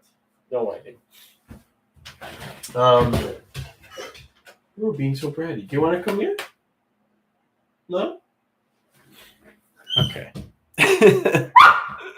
You think he's being tortured back there. I use sphagnum moss for a couple of bugs and for miscellaneous things. Victor, do you want to come in here? You want to come here? What? Do you want to go outside? Is that what you want? You want to go outside? It's raining. You want to go outside? Yeah? No? You just want to sit? You want to be a pest? You want to be a pest? Yeah? You a little pest? Okay. Okay. I've got a stream, though. I asked you if you want to come in. You don't want to come in. That's your problem. Okay. Victor is being a sassy pants. Yes, he does this. I think he's gotten acquainted with the streams ending at the 1 hour and 10-ish minutes mark. And so now he probably feels like, well, there's something wrong. Like, I'm not being paid attention to. Sometimes I feel like that dog is more untrained than my white devil. Again, this is an oddity for him when the streams usually last for an hour and 10 minutes or an hour or whatever. So he's probably like, I did my waiting. I'm used to why isn't Dad coming out? It's been over this amount of time. But anyways, yeah, so I don't bother sterilizing the sphagnum moss or anything like that. I just use it right as it is. And I don't usually use it for plants. I don't really grow any orchids or things like that. Usually if I have to get soil or additive for plants, I'll go out in the yard and I'll dig up the sand, or I'll dig stuff out of the compost or whatever. I don't really do a lot of special stuff, mixes of stuff other than that. So, yeah, what's that? I feel like there was another thing I was gonna do. We talked earlier about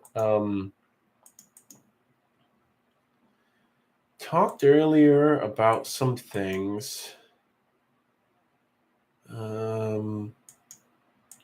Such as the auction coming up, possibly being Bumpy Hissers. Chain says reminded me Bumpy Hissers. I could show off a couple. But yeah, so I'm thinking to anybody who's stuck around and whatnot, I'm thinking that the April auction will probably end up being 2 days, because if I'm going to subject myself to such conditions as being strapped to the computer for 1 day, I might as well do it for 2, especially if it means that it helps to fund the purchasing of the girlfriend for a certain little bratty boy out in the hallway. So there will be information about that soon. And I'm going to check the calendar right now. Sexy calendar checking time. Yeah, it's seeming very likely that April 1st and April 2nd will be the spring auction days. That will be confirmed by the end of the month or at the start of next month. And then I will, around that time, I will start putting out promotional information and stuff on the Roach Crossing main page. All that stuff. I permanently, with my crippling extent of my, what's the word here? Is it imposter syndrome or whatever, feel as if I do not have much stuff to offer. Obviously, the last auction flies completely in the face of that mentality. And yes, Alan, it's about 2 weeks or a week after the last day of the Alabama trip, but that's just how it's going to have to be for me. But I will work as always to have some cool stuff ready. There are some things that are coming ready over the winter that were not available during the fall auction. There will probably be, likewise, there'll be some things that were available at the fall auction that will not be available at the spring one. And hopefully it's not as long as the last one was, 3 days, 2.5 days or whatever. I got to try and manage that. But at the same time, I feel like on Sunday, the boy, that boy needs a wife. He needs a child bride. And so dad's got to do the work. So Tennyson, good to see you. A little late. That's fine. This is a longer stream today. Exotic Wilderness wanted to see some Bumpy Hissers. So I think I will go grab some Bumpy Hissers. I will be right back. I'll probably grab a quick drink too. Maybe another one of these things to hydrate up. So I will be right back with some Bumpy Hissers. Chair stream. Gotta do this. Classic chair stream. Hello, Bratty boy.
I have returned from the great beyond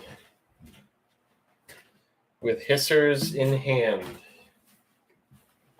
Seems to have been some conversation in my absence.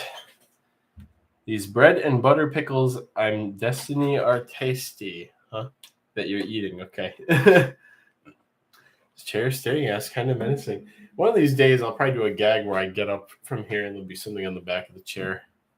I don't know when. Here we are. So I went a little above and beyond. Got to do that sometimes. And brought both a David female, it's an older female that's clearly got an ooth in her, and then this Chopardi female that is freshly molted and does not want anything to do with me right now. There we go. Okay. So here we have, oh man, I always have to remember how to do this. Put this in front of here. Put that as close as possible. Put that there. This thing to focus. There we go. That's better. So here we have Elliptorina davidi, the bumpy hisser. You can see the granulations on the pronotum there and on other parts of the thorax, a bit on the abdomen too. Males do not always have this. Some males are more granulated and some males are very smooth, but it's been pretty consistent with females. And then over here, again, she's being kind of annoying. You have a Chopardi female, again, only looks smaller because it's a freshly molted, more not perfectly freshly molted, like maybe a day or so. So she has not, fat bodies have not filled out or anything like that. Try and get this to, there we go. So here's a Chopardi, the dwarf hisser. And there's a good overlap in size. Davidi do tend to be larger. I mean, you can see sort of the size difference. She is not having any of this. I got to try and hold her as gently as possible. So you've got that versus this. You can just see with the difference in just the pronotum width. Or if I let her climb on her, I should probably do that. Oh, did you poop a little bit here? Put that into there. Oxy, hello, and am I right? There's a little bit of the hissing. Some hissing ASMR, maybe. Is that coming through all right? Maybe? Oh, this poor thing.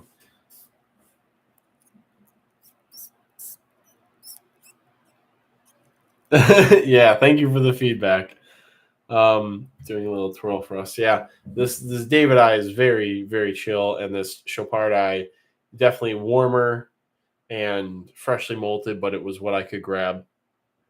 So yes, this is a bumpy hisser. Other than those CF Cochlearliana, which may be gaining in numbers in culture overseas, Davidi is just rare everywhere, and I think there was a time where I probably had some of the last ones in culture, for sure in the United States, but possibly in the world.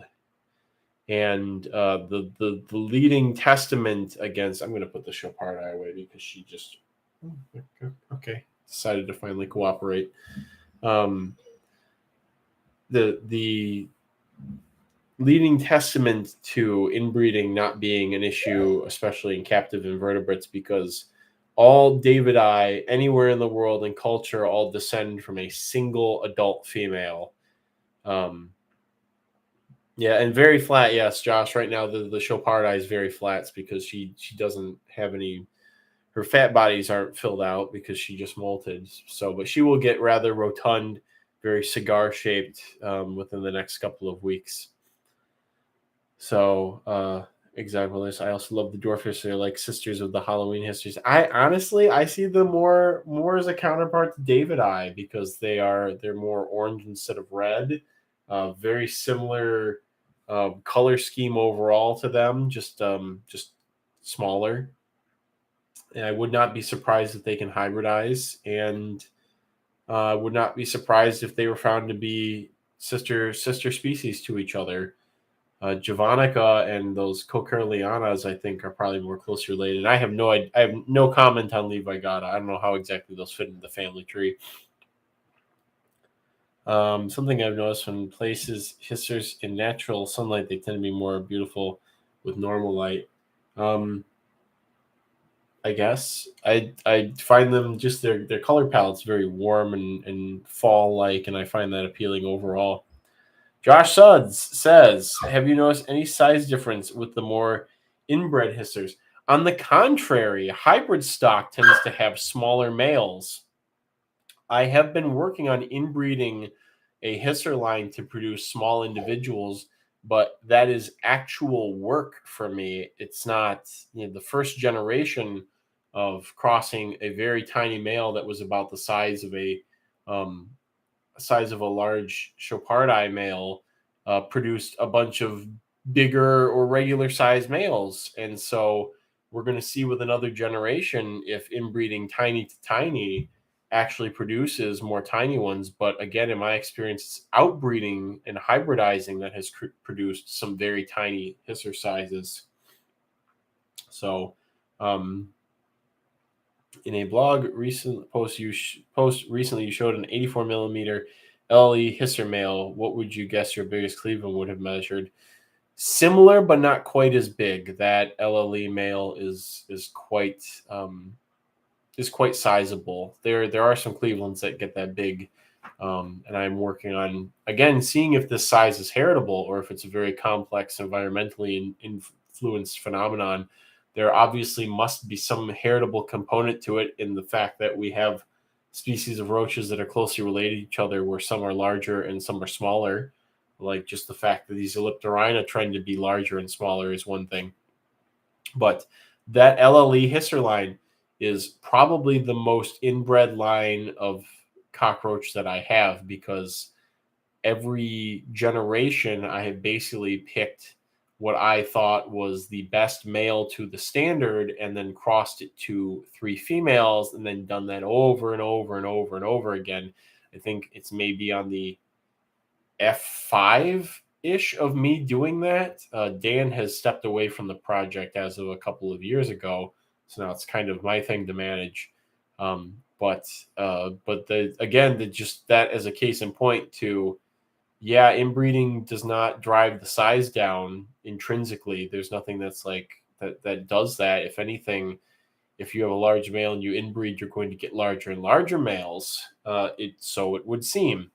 So again, that big male is the current stud to the females for the mahoganies. We will see how that ends up going. Were hissers your first roach? You were, yes, they were the first cockroach that I ever worked with. They made them pure at the time from was the guy who ran the leopardgeckos.com. I think it was like Roach Ranch or something.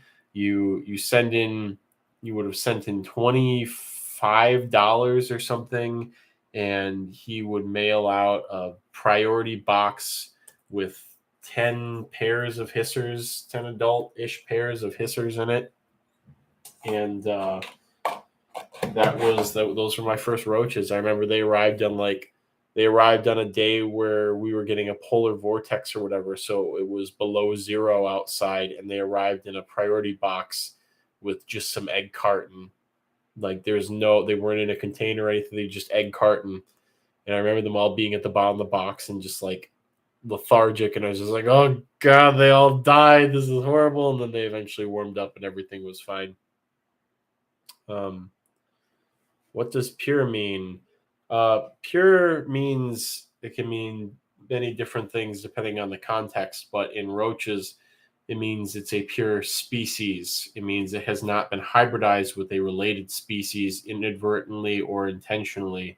So if you have pure Gramphorderina portentosa, you have literally that species or that entity or whatever that strain is. It has not been crossed with another strain, it has not been crossed with another species, which has been a huge problem for the last 10 or so years with captive hissers, was crossing between the stock that we currently call Gramphorderina grandadiri, or perhaps better called just the tiger hissers in some ways, Widehorn hissers, the oblonga noda, and recently, a couple of years ago, I found out that you could hybridize the genus Gromphidorina with the genus Ailuropoda and produce fertile hybrids, which is even more terrifying, and also begs the question whether or not Ailuropoda is a legitimate genus. If they hybridize so readily with Gromphidorina, they could just be a very unique morphologically Gromphidorina.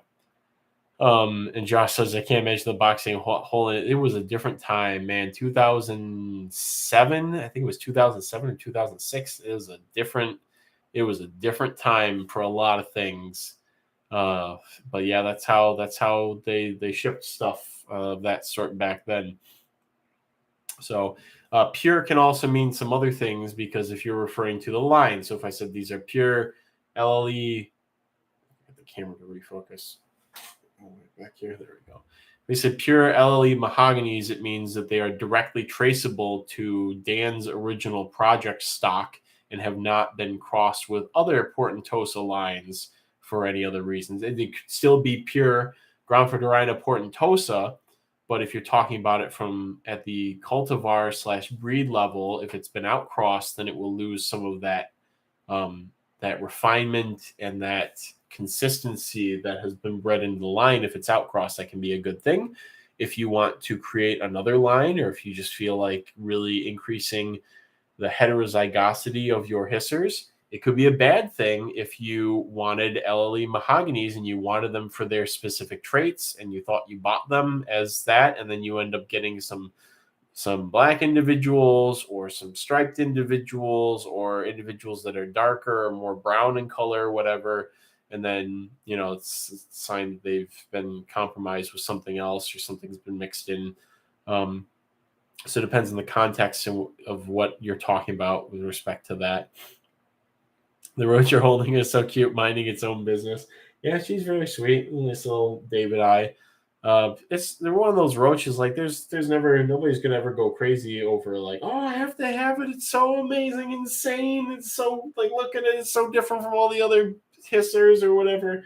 But just the fact that they're very rare, we've almost lost them a couple of times, is enough for me, and I'm happy that I've figured them out and will always have them available now.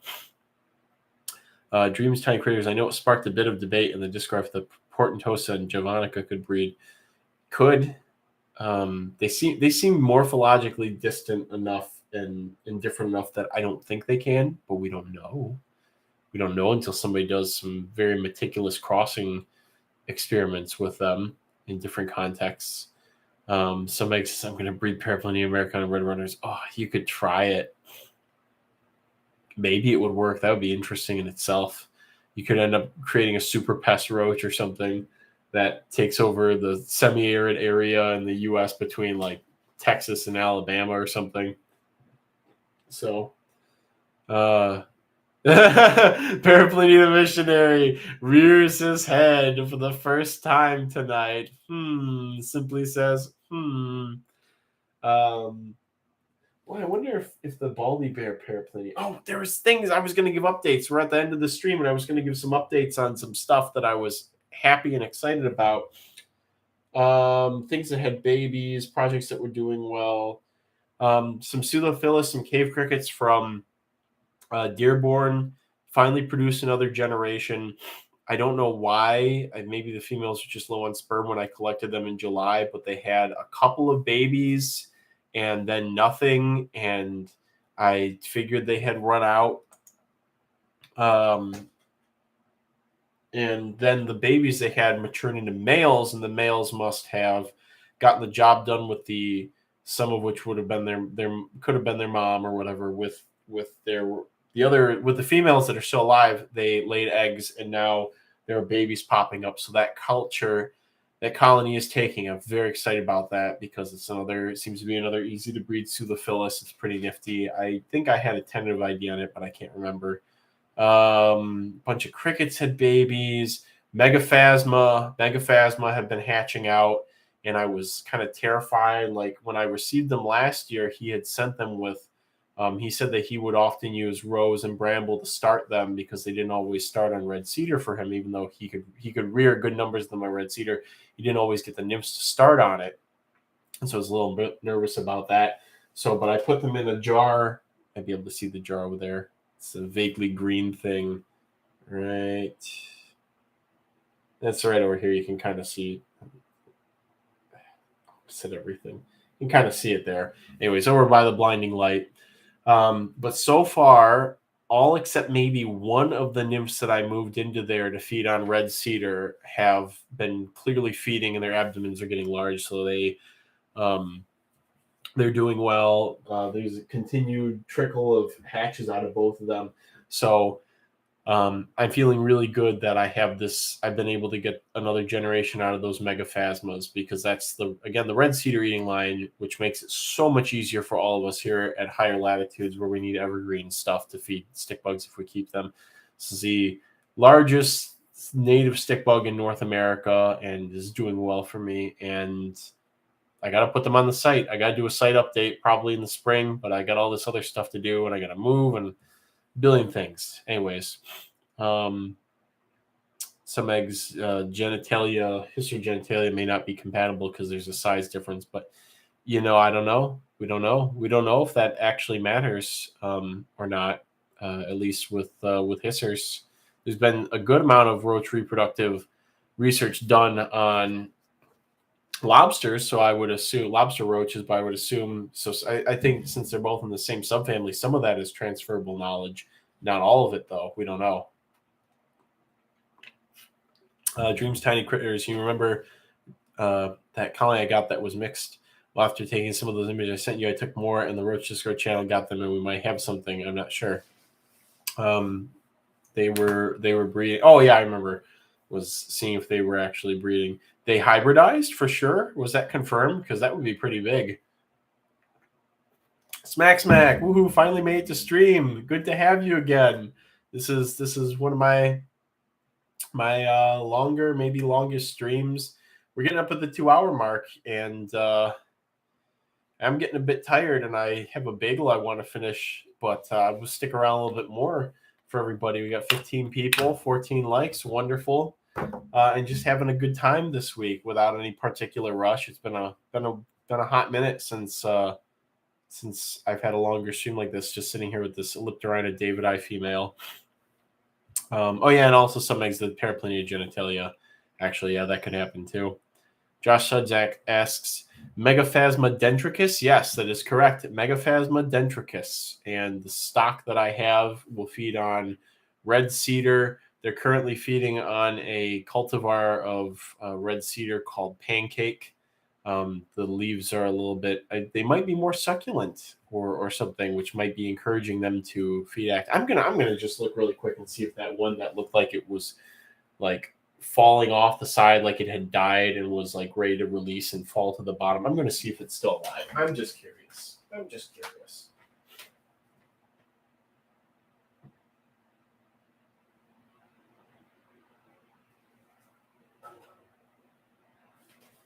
Yep, it did. It died and fell at the bottom. So that's unfortunate. But again, the vast majority of the nymphs have been doing well. So who knows what was up with that one. It happens. Paraplenia missionary would like us to stop talking about his undersized genitalia.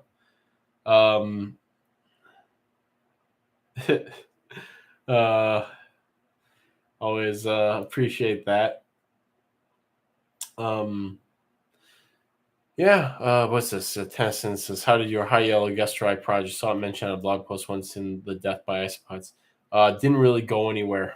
Quite a few of projects, some of them took off and some of them I should release. It's been so long. I should really release some of the stuff I've been working on, but it's just, again, it's a question of, well, do I keep the gears turning and keep making money and keep getting cool new bugs and eventually do a gigantic jumbo release or something? Or do I take another week off to list everything on the website and get it all up there in perfect form and, have that week where I can't do anything other than that? It's just very difficult while it's just me here. Will, I don't know if you're watching this, but Will had alluded to perhaps quitting his current job for reasons I'm not exactly sure of. And so if Will did come back to work here for a bit, that would definitely open some doors for things that I could do, like doing a huge site update like I need to, but on a faster time frame. There's also all kinds of stuff that I can just list at the auction and then give details on. But yeah, guys, I gotta tell you, I'm just one guy. It's just me doing all this stuff. There are days where it's very overwhelming, and uh, there have been plenty of days this winter where I just get up and I grind. I have like a list of things I write on the whiteboard, and I just have to get as much of it done by the end of the day as possible. And that's just how it is right now. And it's going to be even more. I'm bring the history back into the shot. It's going to be even more miserable when I move, because I'm going to have to take time off to move everything and stay on schedule. And then I'm going to obviously even expand more when I take time off, or when I move out, and then that's going to take more time, and still have to do the live stream and all this other stuff. But I mean, at this point, even with a full-time employee, I don't know how much time I can devote to doing stuff digitally. It's just going to be a whole other world once I move and have more space. There's so much stuff that I can really expand into. I've already been budgeting space for like some fish. I have the fish bug now, and it's been so easy with like the Xenotoka and the Amica. And then I found out, much like with roaches, but with more data behind it, there's a bunch of fish that I liked when I was younger that are now going extinct in culture and are threatened in the wild, like the butterfly split fins. There's only 2 wild populations. They don't know what condition the wild populations are in the little pools or whatever they're found in. And the fish hobby is apparently centralizing towards, a lot of flashy stuff. The glowfish are taking over all of those things. And so now there's a conservation threat to some of these things that I really liked when I was younger. And I'm, it's like, well, if I want them, I should probably get them now before they disappear, especially things I feel confident with, like live bears. A moment of silence for Kyle's sanity. Yes, I appreciate that, for real. I just I just appreciate the patience. I try to do what I can and make things available as I can, but it's a lot, and it's only going to get more so. And again, eventually, Will is getting the first extension of full-time work offer when that becomes viable. It's not viable at the moment, or at least it's not viable in a way that I feel would be fair to what Will can bring to the table for that. But that will be the first step in the future after the building is established and I feel comfortable with how things are going to be. Dang, how are you going to move all your bugs in the move? That's an excellent question, Josh. That's an excellent question. But it has to happen. Paraplaneta missionary. Yeah, the fish bug just hit me too. Gained my 125 gallon backup running. Yeah, I don't have the space to devote to that yet, but like with my green water tanks where all these things are thriving in them, it's like, well, why not? Why not just start propagating some fish? It's definitely more space, and it's more resource intensive than roaches are, but I want the Yucatan sailfin mollies was the last thing that I was looking at. And so yeah, that's going to be that, working with stuff like that. There's the blue tail goodeids and things of that sort that I will just be like, okay, I'll just be one of the keepers now of that stuff, when all these old guard fish guys, die, and all the Zoomers or whatever the next generation is want their GMO glowfish and stuff. It's like, all right, I'll just have my amicas and my wild type stuff here, I guess. Oddball fish, best fish. Yeah, it's really, there'll probably be a coming back around to things eventually too, because somebody, was it last time you had brought up how this is a sentiment I feel a lot of people share, the colors and the patterns on these wild type organisms. Sure, yes, there are a lot of beautiful captive bred fish and strains of things, and there's no disrespect for the vast majority of that stuff. It is objectively beautiful. But then there's an additional layer of beauty for things that have, adapted their colors and patterns over time out of their natural palettes. It's the story of that it's the story of that creature, how it came to be, how it fits into the world, how it used to fit in the world, if it doesn't anymore. And it's all that stuff. Why is it blue here? Why is there a little blue spot here? Well, maybe you'd want to see a whole solid blue fish, and that would be really cool and be very beautiful. But then you look at like the wild type of something, and it's like, why does it have this one little blue spot and then a black line next to it? What the crap? Why? And then you have to try and understand. And that's the hard and interesting part, is the understanding and the meaning of this feature that was of purpose or use, and then it kind of ties into how all that stuff fits into the bigger picture. So get a group of 6 frontosa cichlids. I do like frontosas quite a bit. They are pretty fish. I know you don't have any Blungano, but do you have any of the A. insignis? Yes, I have good numbers of A. insignis available right now if you're interested. And, surprisingly, when you raise a lot of these, when you have pure stock of straight species of hissers or straight ecotypes or whatever eventually science will determine all these things to be, you do get some of these huge individuals. I have found some very monstrous A. insignis in the last couple of years in my setups. And they're rivaling for size and girth, even like a lot of the Portentosa that I've seen, and Princessia too. They can be absolutely titanic. Very similar to the Leozentnera maxima. Also makes me wonder if that's a valid genus, and if maybe it should be in a clay with Ailuropoda or not, because of the similar morphologies. But yeah, so that's sort of where things are heading. And this will be, once April hits, like I already was thinking with the weather, the weather that we've had the last couple of days where it's been so warm. I've been thinking like, man, where my faucet connects to my house is kind of a protected area in the backyard. And I have a bunch of pots that I usually have on the patio there during the summer for my trellis and all my fancy stuff off the patio. I was thinking like, man, like it's gonna be warm like as soon as possible. Should I like get out here and like prep some pots to like grow some spring crops here in this spot while I have the sun and the weather's okay? Like I need to get some like peas and some like brassicaceous stuff should be going in the ground like very, very soon. And I'm just like, oh, it's another thing I gotta do, It is always worthwhile, but again, it's like, I don't know if the house sells in the spring, like I'm just gonna have to uproot everything and have a sales agreement and whatnot. It's gonna be 3 miles long without, well, I come back and get this and access for this and do this, and this is coming with me and all this other stuff.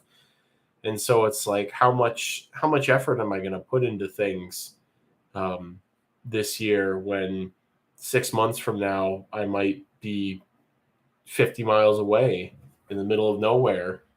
So it's been more, just focus on the work and do the bug stuff and take care of all that. And you can do the other stuff when you're in the final thing. Astrum canadense. Why does it sound familiar? I know it's a plant that I know, but I have to remember what it is. I want to say it's Canada wild ginger. It is Canada wild ginger. Okay. I'm rough. Planning on staying in your state? Yes. I do plan on staying in Michigan. I'm too familiar with the ecology. There's a lot of good resources for me, natural resources here for me with all the bugs and stuff that I do. And as much as I hate winter, I do love all 3 of our other seasons so much more. And so being forced indoors to work and focus for 3 months out of the year is a small price to pay for the beauty of the rest of our seasons. I have a story about Astrum canadense, and after I tell it, I think I'm going to wrap up the stream. So when I was in college and I was doing my soil invertebrate sampling and studying, Dr. Oren Gelderloos was the one who went out with me, and he was the one who was picking where we were going to put the pitfall traps to study soil invertebrates. And so, um, trekking through the woods at U of M through the environmental study area, and we came upon a patch of Aspharum canadense of eastern wild ginger. It's not an uncommon plant in Michigan in decentish habitats. I can think of a handful of places locally I can go and find some. And so he was teaching me some things while we were out there, and he had pointed at it, was like, oh, this is eastern wild ginger. And I thought to myself, oh, ginger. Oh, how exquisite. Oh, ginger, the thing that people love to eat. And so we were still close to campus. We hadn't gone too far into the woods, or as Will likes to say, into the cut. And so he excused himself to go back to campus to go to the bathroom. And I was, sitting there among this large patch of wild ginger. And I just sort of thought to myself, I wonder what it tastes like. I wonder what would happen if I put a little bit of this eastern wild ginger in my mouth. And so I, dug up a little section of it, and I brushed off all the dirt and stuff. And I, it was maybe about the size of maybe about the size of my pinky, a little bit smaller than that actually, but about the size of my pinky. And I chewed it up. And I thought, oh, this tastes pretty good. This is all right. And so he came back, and the day went on, and we started getting to the end of our walk and stuff, and I was just started feeling like I was completely wiped. I just felt like I was ready to collapse at any minute. I was just like, oh man, I shouldn't have had that coffee this morning. I'm so freaking tired. I've been working too hard and all this stuff. And so then I went home and I laid down. I was like on the couch in my parents' basement, and I like drank a bunch of water, and I was just like, oh, I feel so miserable. And then eventually my body got to the point where I could actually pee. So I went upstairs and I peed. It was just like golden yellow. It was a beautiful, shining golden color. And I just thought, like, what the heck? So then I think that then I sort of started to put two and two together. I ran back downstairs onto my computer. I was looking up like wild ginger toxicity and all this stuff, and that's where I found out that Eastern wild ginger is consumed pickled occasionally, blah blah blah, but not in the birthwort family. Not advised to be consumed. It causes LD whatever LD50 in rats of this amount, and causes kidney cancer and all this stuff. It's extreme diuretic. All this. It's just like, oh man, it's not actually ginger. Like, I was betrayed by the common name in this situation. And so I'm just glad that it wasn't something else. Like, it was like, oh, this isn't water hemlock. This is water creeping carrot parsnip or something, and then ate it. I would not say it was the color of the Gold Dubia project. It was definitely a much richer shade than that. But yeah, so that's my story. Dynamoterra, good to see you. And that is why as you were saying, that is why you never eat literally any plant unless you know exactly what it is and what it does. So I learned my lesson, and I have been an advocate to many people in the field that have asked me about that. I think Joe down the street was asking me, oh, Kyle, I heard about this like wild ginger stuff. Don't go near that thing. I think on a couple of botanical walks, it's called wild ginger, but trust me from personal experience, it is not the same thing by any means. But it did have a gingery taste. It was very strong and very aromatic, and obviously that was the deception to it, was that it did smell like ginger did. But yeah, that was the thing, Alan, was with the pickling. Supposedly that helps to break it down or whatever. But honestly, I am done with that plant from a human uses perspective. I have a good amount of it throughout the yard. in places, but I'm done with it. I'm like, yeah, I had my fun. The ants that carry the seeds around, eat the elaiosome or whatever that's on it. Yeah, they can have it. They can do that. I'm done. This is a strictly for nature plant to me. With how many roaches you keep, have you eaten any? I touched on this in a past live stream. I've eaten Eublaberus distenti. It was a horrible experience. They tasted very roachy. Would not recommend ever again. Maybe if I altered their diet, they would have tasted better, but definitely not a pleasant experience. What was a pleasant experience was eating a Blaberus discoidalis egg case that a female had. I think I fed off a female and she aborted an egg case as she was doing it. And it tasted very delightful, very oily, very buttery. It was a very, very pleasant experience. So I would definitely recommend that. I'll taste any mushroom in my mouth, but I won't even go near some plants, this chain. Somebody says, do you happen to know if the variety you have is the acuminatum variety or canadense variety? Let's see what the difference is. Well, I can tell you all right now. I copied and pasted acuminatum to then add acerum in front of it. Do not, and I repeat, do not. I'm using Bing right now. Do not look up acuminatum just solo on any sort of search engine. You will not. Just don't do it. Now a bunch of people are going to do it. So you find that out for yourself. I'm looking up the acerum. What's this? Conserving Carolina. The stuff here in Michigan is canadense. It's just species and subspecies, I assume. Canadense. So again, it's quite common. I have it in my yard to some extent. And yes, I do still have the roach in my hand. By the way, have you heard about the possible dubia? Just when I'm ready to wrap the stream up, just when I'm ready, you bring up a spicy topic like that.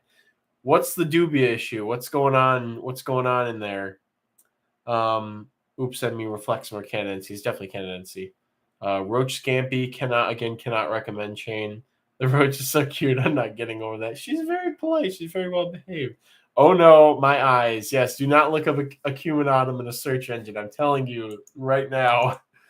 Alan says, interesting. Toxin in asarum isn't water soluble, hence why they are used in tea. Oh, interesting. So if you make a tea out of it, the toxin stays in the plant tissues, but all the nice, pleasant flavors don't. So that's interesting. That's good information to know. But yes, Dynamoterra. I haven't heard about anything with B. dubia. I heard on Discord, Blaptica dubia might, I repeat, might not actually be dubia. I mean, the species name is dubia. It's dubious. There's only, I'm going to put this, no, I'm not going to put it down. She's going to stay in my hand. Blaptica cockroach species file. Honestly, guys, I would not be surprised if hobby stock of Blaptica dubia is actually a hybrid because we have very little information on like where they came from, where they came in. But okay, so there's a lot more species in the genus Blaptica than I thought. Don't see any holotype pictures. There's a picture of the gold strain on there. Well, that's interesting. Wouldn't be surprised if they were something from a more cold-hardy location, like a more southern South America place. But that's a good way. That's a good way to mix things up after they're legalized for interstate transport on a major scale.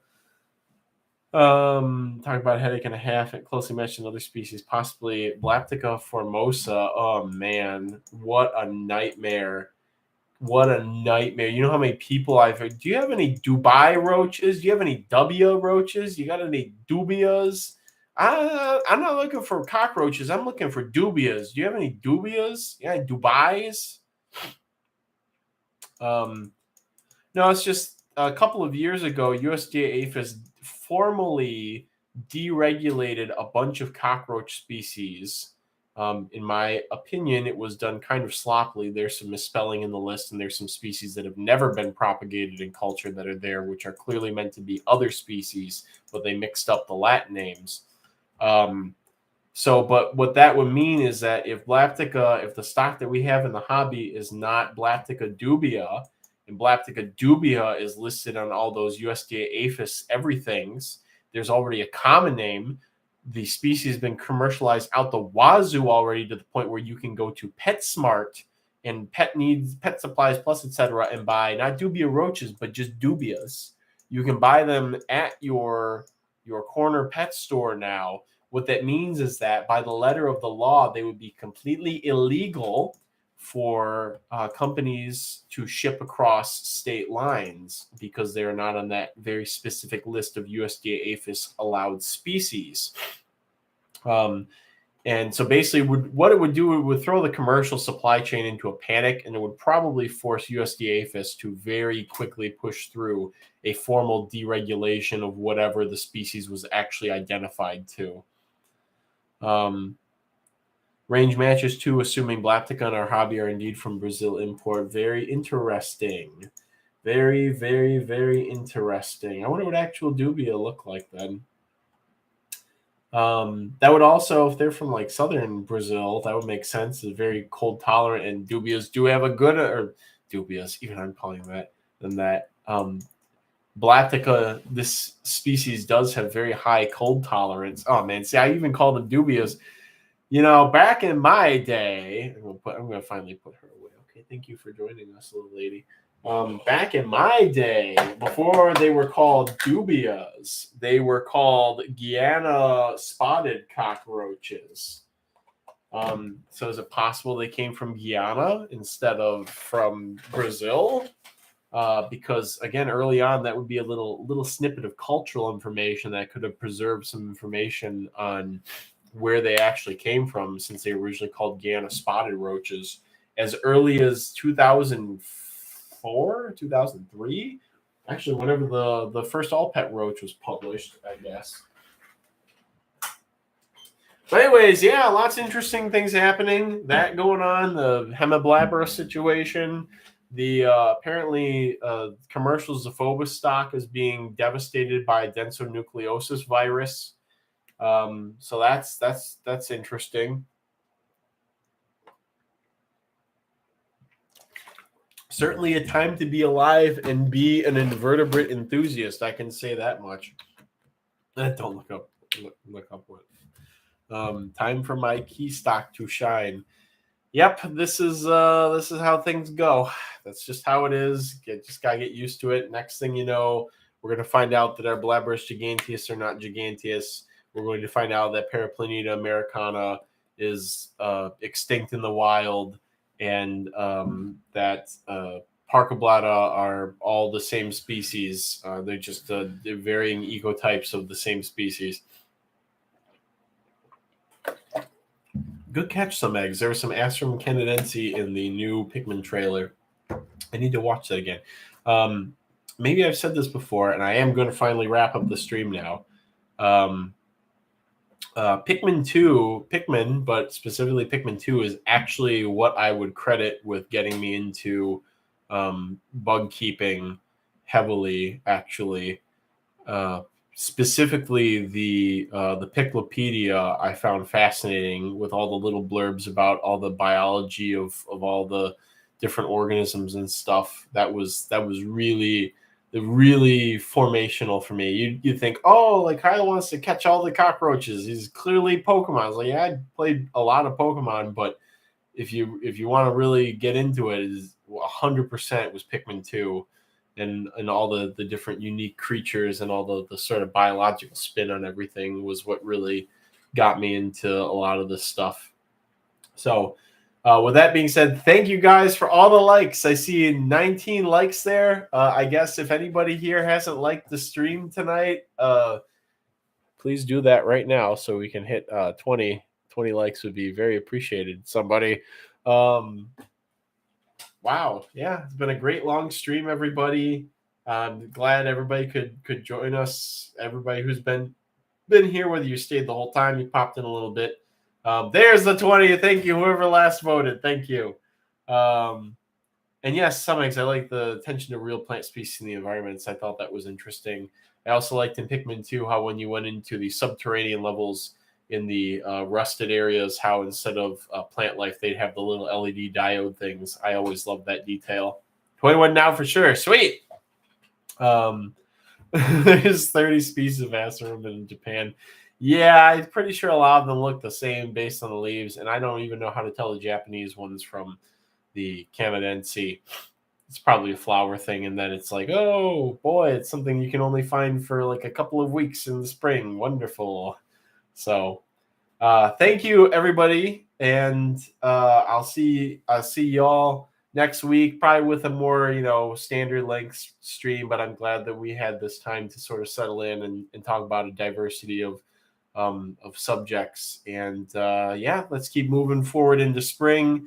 I'll get that auction information up. Have all kinds of cool experiences on the trip, and in the Alabama planning time. Oh man, I forgot that I had to do that. I got to hop on Discord and do that now. So anyways, good night, everybody. I'll see you all next week. And until then, may your cultures ever be bountiful. Good night. Sleep well.